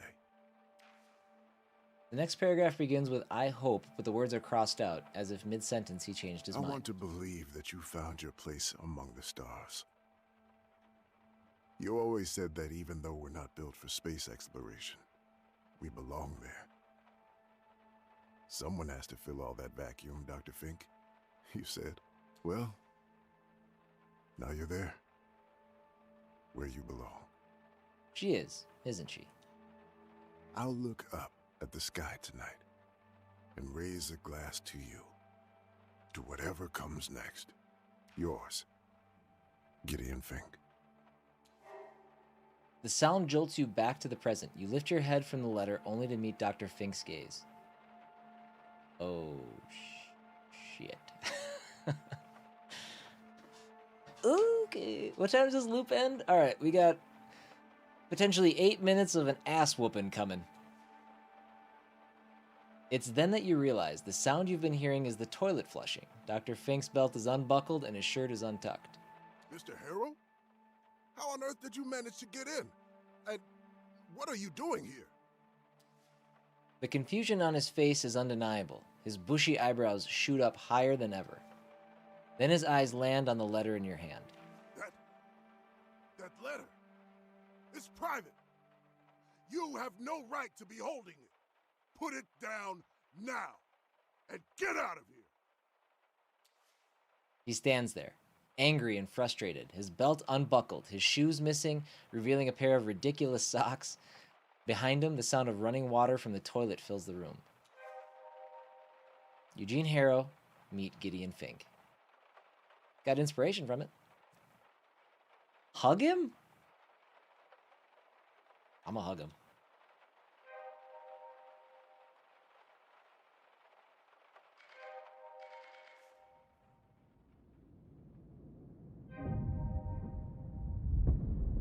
Aw.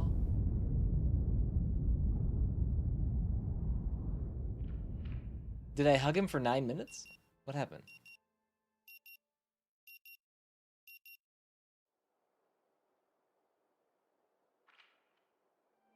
Still with me, Mr. Harrow? Yes, and I have a question. Oh, okay. Well, I can't believe we can't All right then. push that That's it for further. today. You should go and check in at the office. Your room is probably ready by now.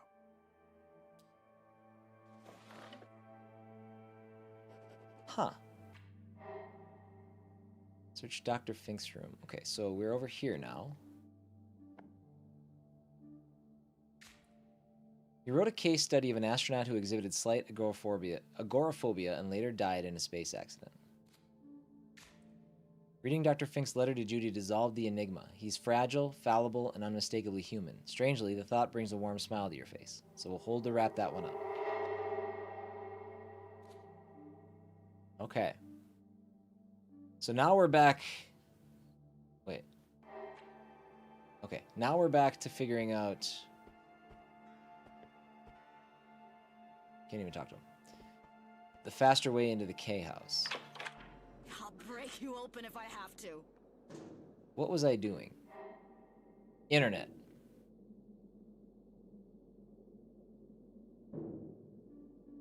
Is that it?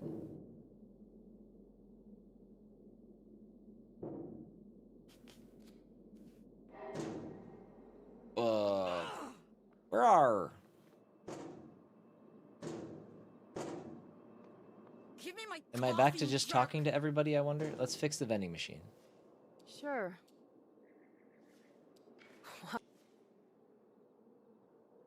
Okay, so we can talk to her now about the damaged statue. Really? What kind of damage are we talking about?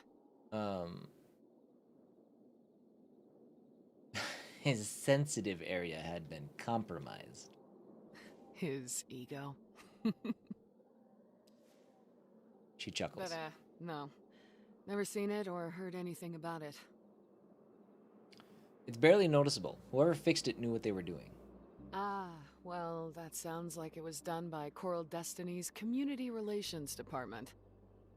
Oh, weird. That's not the company that Max thinks it was. They're, particularly focused on improving the local community and their own image along the way. How do the locals react to Coral Destiny? Depends on who you ask. Some are happy that Rue Valley is getting a second chance. Others still remember a little too vividly what happened with Apex Ore. Rue Valley has had a rough history with corporations, and I think Coral Destiny's aware of it. To avoid being seen in a negative light, they put a lot of effort into supporting Rue Valley's community, especially with the Local Employment Initiative.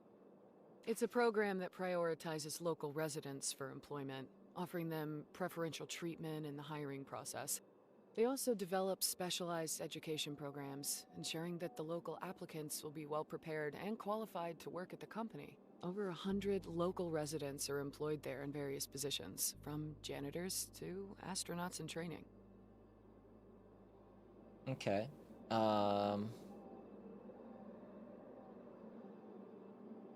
That's a lot of people. Does anyone in the vicinity work for them? Well, I worked for them until recently. And I was born and raised in Rue Valley. I lived here until I left to study at the university.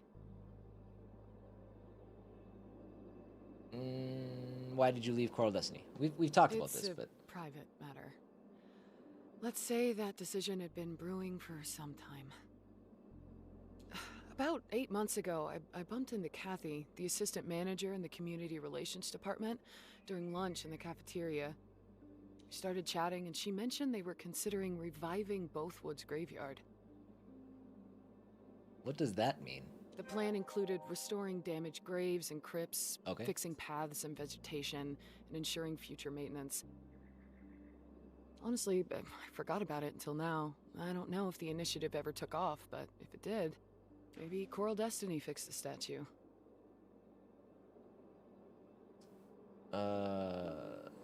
Why would they fix just that statue and not the rest of the graveyard? Can't help you with that one. Sorry. Anyway, that's all I know. Thank you all the same. No problem. Okay, we learned something. You heard Coral Destiny may have repaired the statue under its cemetery revitalization program run by their community relations department. What does that have to do with breaking into the K Ranch house, though? How does that align? Also, we have so much inspiration that I don't know how to use.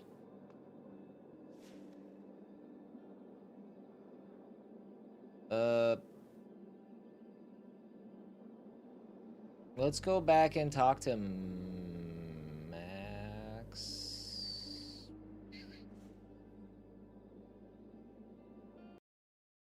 Not sure what the play is right now.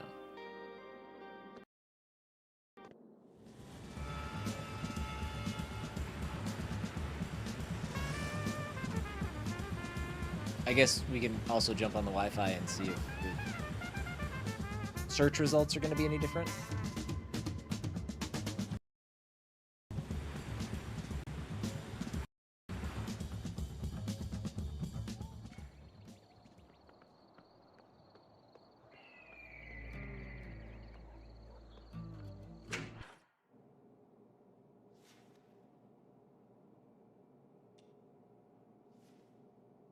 Okay, well, all right. Coral Destiny. Let's do this one first. Rue Valley Cemetery Revitalization Maynard K statue. As part of an ongoing effort to preserve Rue Valley's historical sites, plans for a cemetery revitalization project have been unveiled. The initiative will focus on restoring aged monuments, improving visitor access, and maintaining historical integrity. The Maynard K statue remains a centerpiece of these discussions, debating whether to remove the so-called desert moss from its pedestal or leave it as a symbol of natural resilience. According to local heritage advocates, it's a delicate balance between preservation and respecting the passage of time, says one conservator. Ah yes, the great dilemma of our time, moss or no moss? And no mention of growing damage. Okay, Coral Destiny Community Relations. The snippet of the first result is the corporate PR bulletin. In an effort to give back to the local community, Coral Destiny Community Relations has announced a new initiative focused on local engagement, sustainability, and economic opportunities. A spokesperson described it as a commitment to the people who make our work possible. Let's try another result. Its social media post from Watchdog Independent titled Coral Destiny Manipulating Community Relations to Quell Public Backlash. Whistleblowers claim that the Coral Destiny Community Relations Department operates less as a bridge to local concerns and more as a damage control unit, suppressing dissent through carefully curated messaging and selective outreach. Bill Thatcher, Maynard K statue damage. First result leads to an online repository of old articles from the Bothwood Observer. This article is from March 15th, 1988. The statue of Maynard K in the Rue Valley Cemetery was vandalized last night by unknown perpetrators, with significant damage inflicted upon its manly domain. This shocking act of defacement has intensified the already heated atmosphere in Rue Valley, as both sides of the community blame each other for the escalating tensions. Community reactions have been strong and polarized, with calls for unity and thorough investigation on one side and demands for retribution and heightened security measures on the other. The police have launched an investigation urging anyone with information to come forward. We are treating this incident with the utmost seriousness and will pursue all leads to ensure those responsible are brought to justice, stated Police Deputy Sheriff Bobby Canis. Canis for the police and K for like the main family here. That's a weird similarity there. It's just a last name, but it's still a little weird. That's not the first time we've heard of a sheriff with the last name. I don't know if it was Bobby Canis or not, but when asked to comment on the incident, mayoral candidate and Maynard's grandson, Walter K., responded cryptically, "Why don't you ask Bill Thatcher and Mr. Wannabe K who did it?" We have reached out to Bothwood Mayor Bill Thatcher for comment, but are still waiting responses of our print deadline. Maynard K. Wannabe K. Once again, an article from Bothwood Observer online repository shows up, this time dated May 6, 1988. During a rally this Thursday, mayoral candidate Walter K. delivered a fervent speech calling for a return to traditional values and preservation of the K family's honor. Addressing what he described as unfounded attacks against his family, K emphasized the importance of heritage and community pride.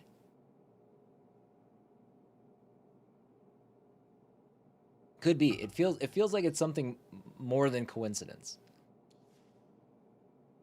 "We must stand together against those who seek to divide us," Walter proclaimed to an attentive crowd. "The K family has always been a pillar of this community, and we will not allow malicious rumors to tarnish our legacy. Our descendants will forever honor the esteemed founder of Bothwood, Maynard K., while the names of Bill Thatcher, Camilo Lopez, and Mr. Wannabe K will fade into obscurity." His name's actually Wannabe K? No. Why are we quoting that name twice that way? Camilo Lopez. Could she be related to Anita? It's possible. Well, back to the article.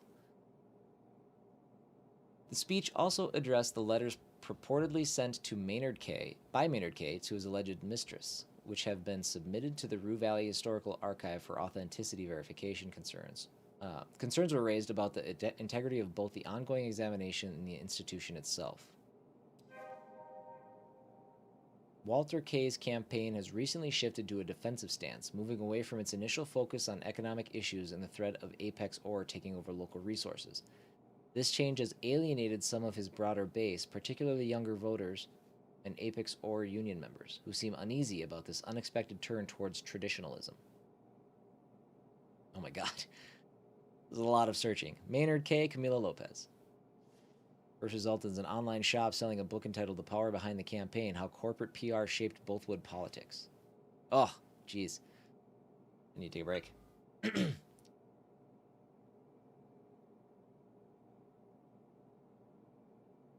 So much talking.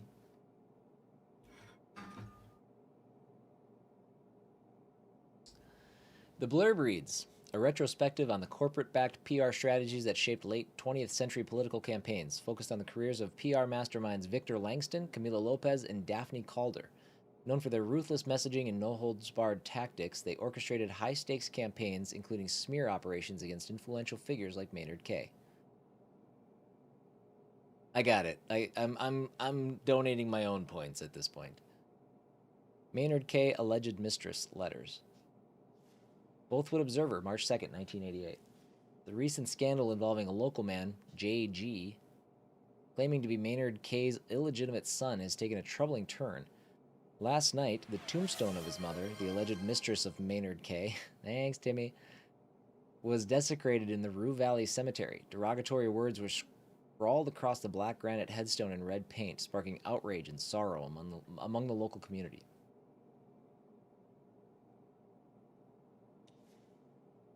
Authorities are investigating this act of vandalism, which appears to be connected to the controversy surrounding the K family. J.G., who recently made public the raunchy letters allegedly sent to his mother by Maynard K. in 1921, expressed deep distress over the incident. My mother deserves to rest in peace, he stated.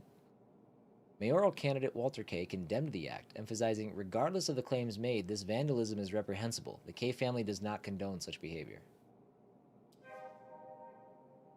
The incident has fueled intense debate in Rue Valley, with many residents questioning the integrity of the K family while others rally to their defense. Oh my god, there's now 4 search. Okay. Maynard K. 1921 JG.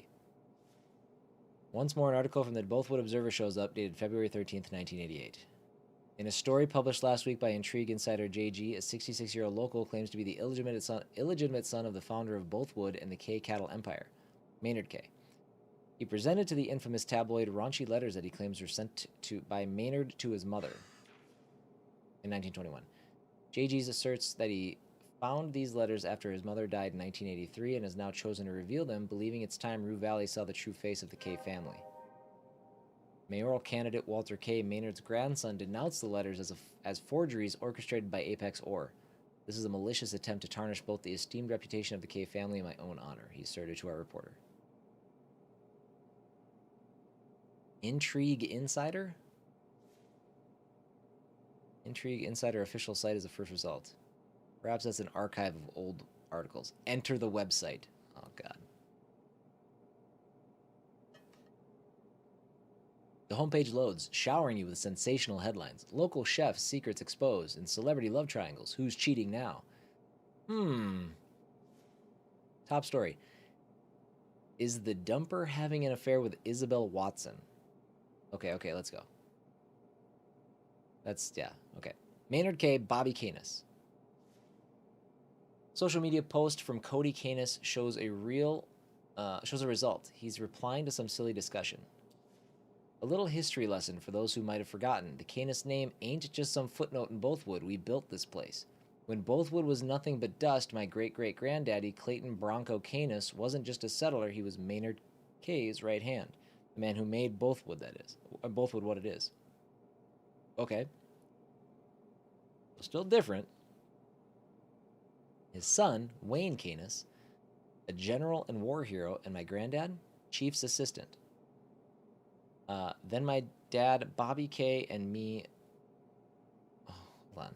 Then my dad and me, both of us sheriff's deputies, 5 generations of Canis men keeping the town safe and enforcing the law.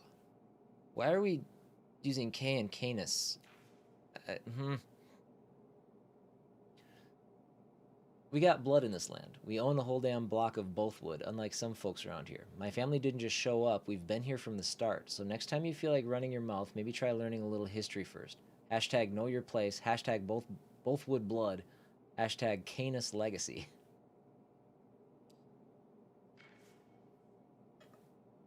Okay. Well, we got the search to work. Now, what did we actually learn, besides a bajillion things? An article dated March 15th, 1988 mentions the statue's growing damage. Walter K. publicly insinuated that Mayor Bill Thatcher and Mr. Wannabe K, okay, that must be Canis, were responsible. Sheriff's Deputy Bobby Canis announced an official investigation. I guess. I don't know. That's weird. An article dated May 6, 1988 reports on Walter K's campaign rally speech in which he casts Camilo Lopez in a negative light.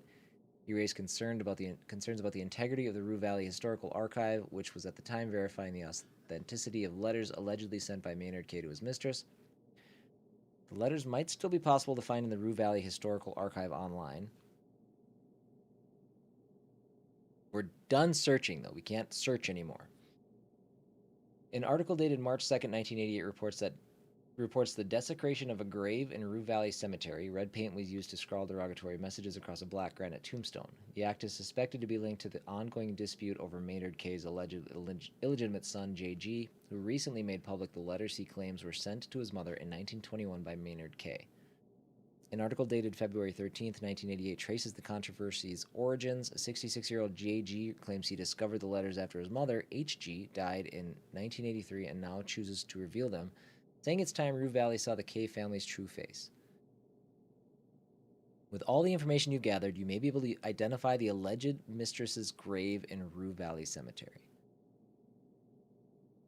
I just want to get in the house.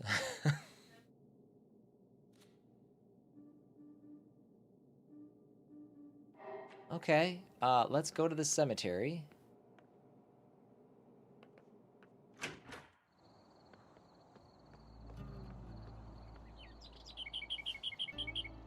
Tweet, tweet, tweet, tweet, tweet, tweet, tweet, tweet, tweet, tweet.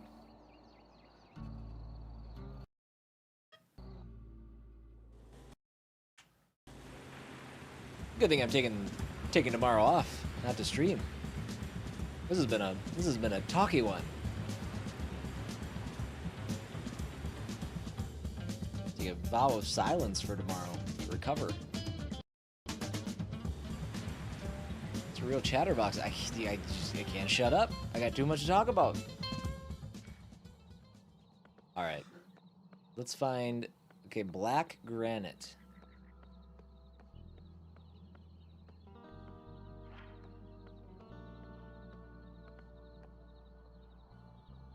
Oh, they're all highlighted. Okay.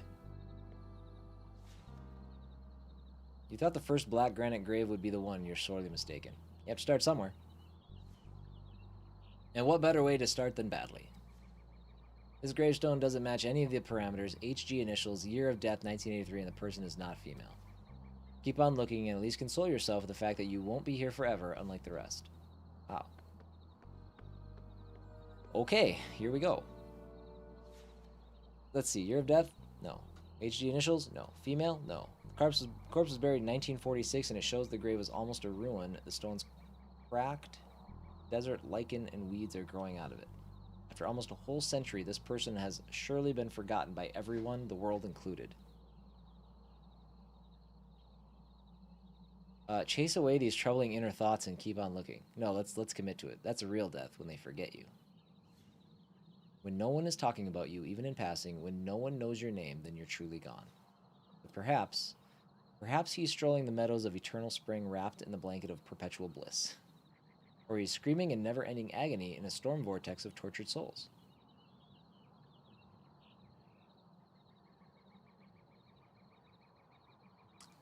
Those meadows of eternal bliss sound good. The dream and life goal of many, but they are still eternal. Why would you hasten toward them? Put it on silent. Get this guy off the phone. Okay. Another mistake, and double at that. This grave holds two people, not one. Neither has the proper initials nor the year of death. Both died the same year, and epitaph says, to Mom and Dad for eternal sleep. And when was the last time you went to the cemetery to visit your mom?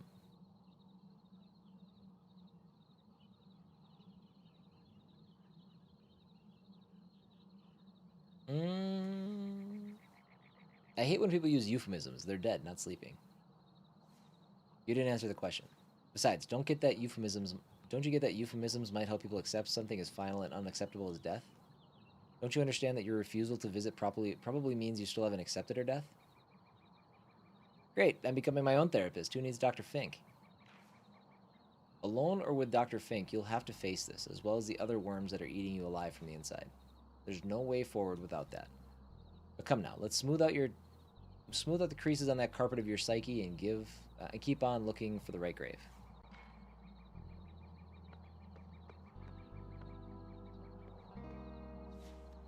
This time, at least the year of death is correct, everything else not so much. Words below the deceased name catch your eye. All my worldly possessions I leave to myself. That last will must have caused some rapidly growing ulcers for both lawyers and family.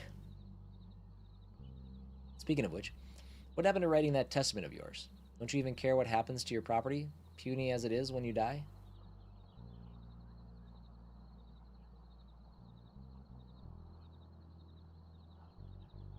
Once I get myself out of this shit, I'll write a testament for sure.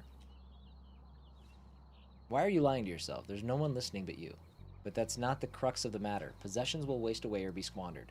The real problem, if you drop dead this instant, there would be nothing for people to remember you by.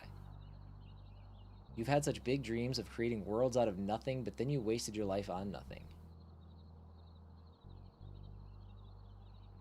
Well, but you're not dead yet, so it's still not over. If you ever escape from this time loop thingy. If I ever escape.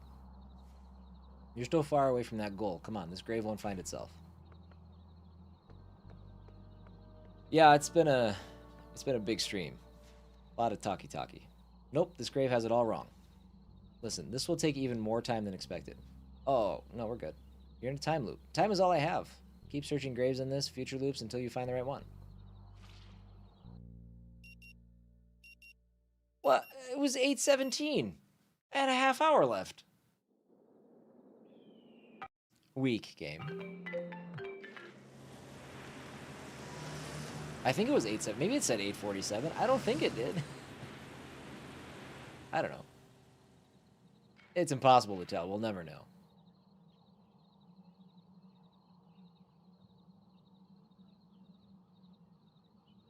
Oh. It's taking over.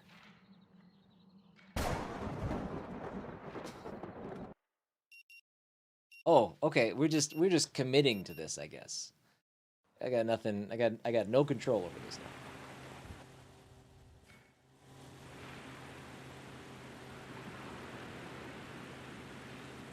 I like how I've been carrying Frank's dead phone for like the last 6 loops.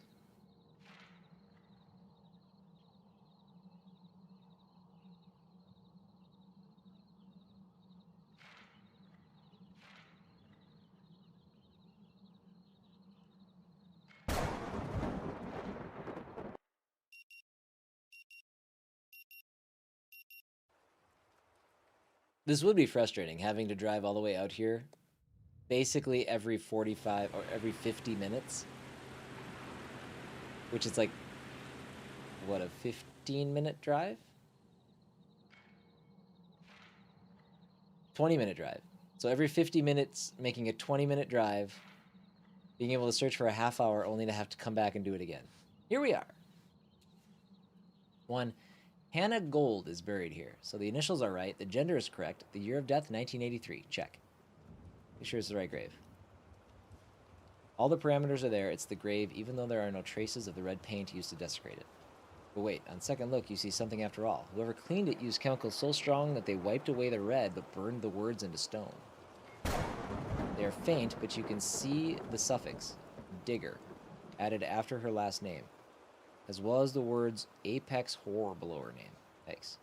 Someone was very, very angry.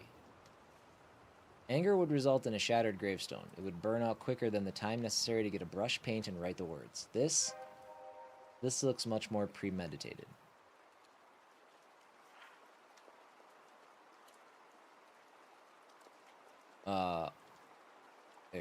Right. What did we accomplish with that? You found the alleged mistress's grave. Her name, carved in a headstone, is Hannah Gold. With her name known, it should now be easier to find letters in the Rue Valley Historical Archive online. Oh my god, we're going back to the phone. But I don't think we're going back to the phone in this loop.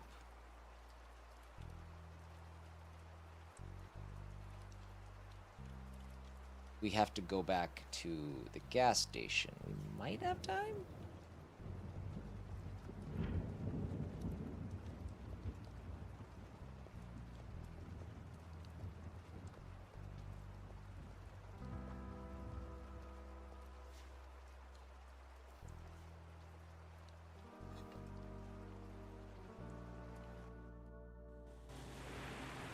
What do we got? 38 when we left.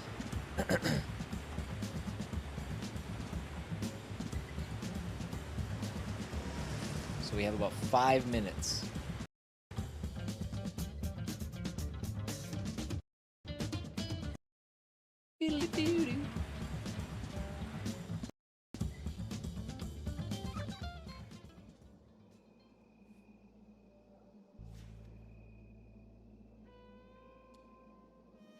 Okay, you quickly find the site, which is more like a heap of documents in a proper online archive. There are many directories with rushed or provisional labels like sort it later. Each directory holds raw scans of documents whose names are also all over the place. There's a shitload of things here, and no proper search engine or index of files. You can only search exact terms contained in file names and hope for the best. Now that you know whom to look for, you can use her name to find the letters.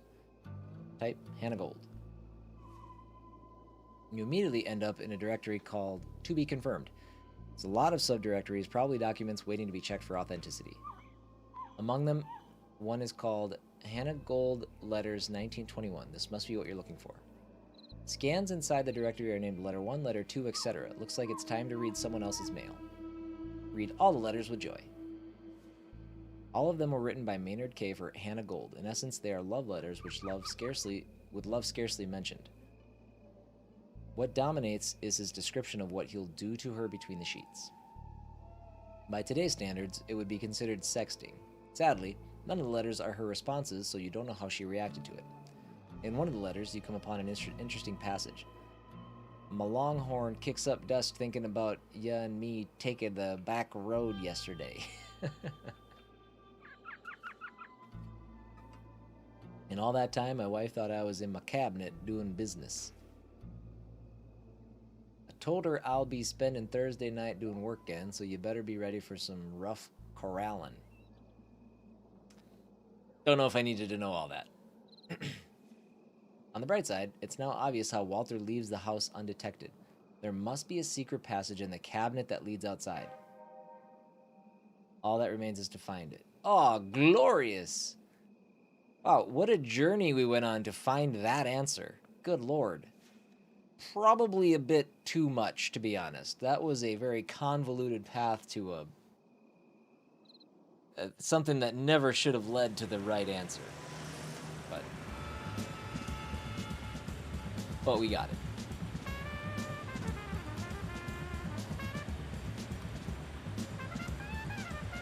That is the end of the loop, and because of all of the talking and everything, that is the end of Rue Valley for today. I have no idea how much is left in this game. Getting into the K house seems like a big step forward, but feels like there's still a lot of mysteries to solve, so I don't think we're actually close to finishing it up yet. Mr. Harrow, I'm aware that you may be expended, but for let's now, let's get out of here and do a quick However, save. since this is your... Did you not hear me just talking about Mr. K's Longhorn? I'm surprised that wasn't enough for you. That should get you through to Friday, I think.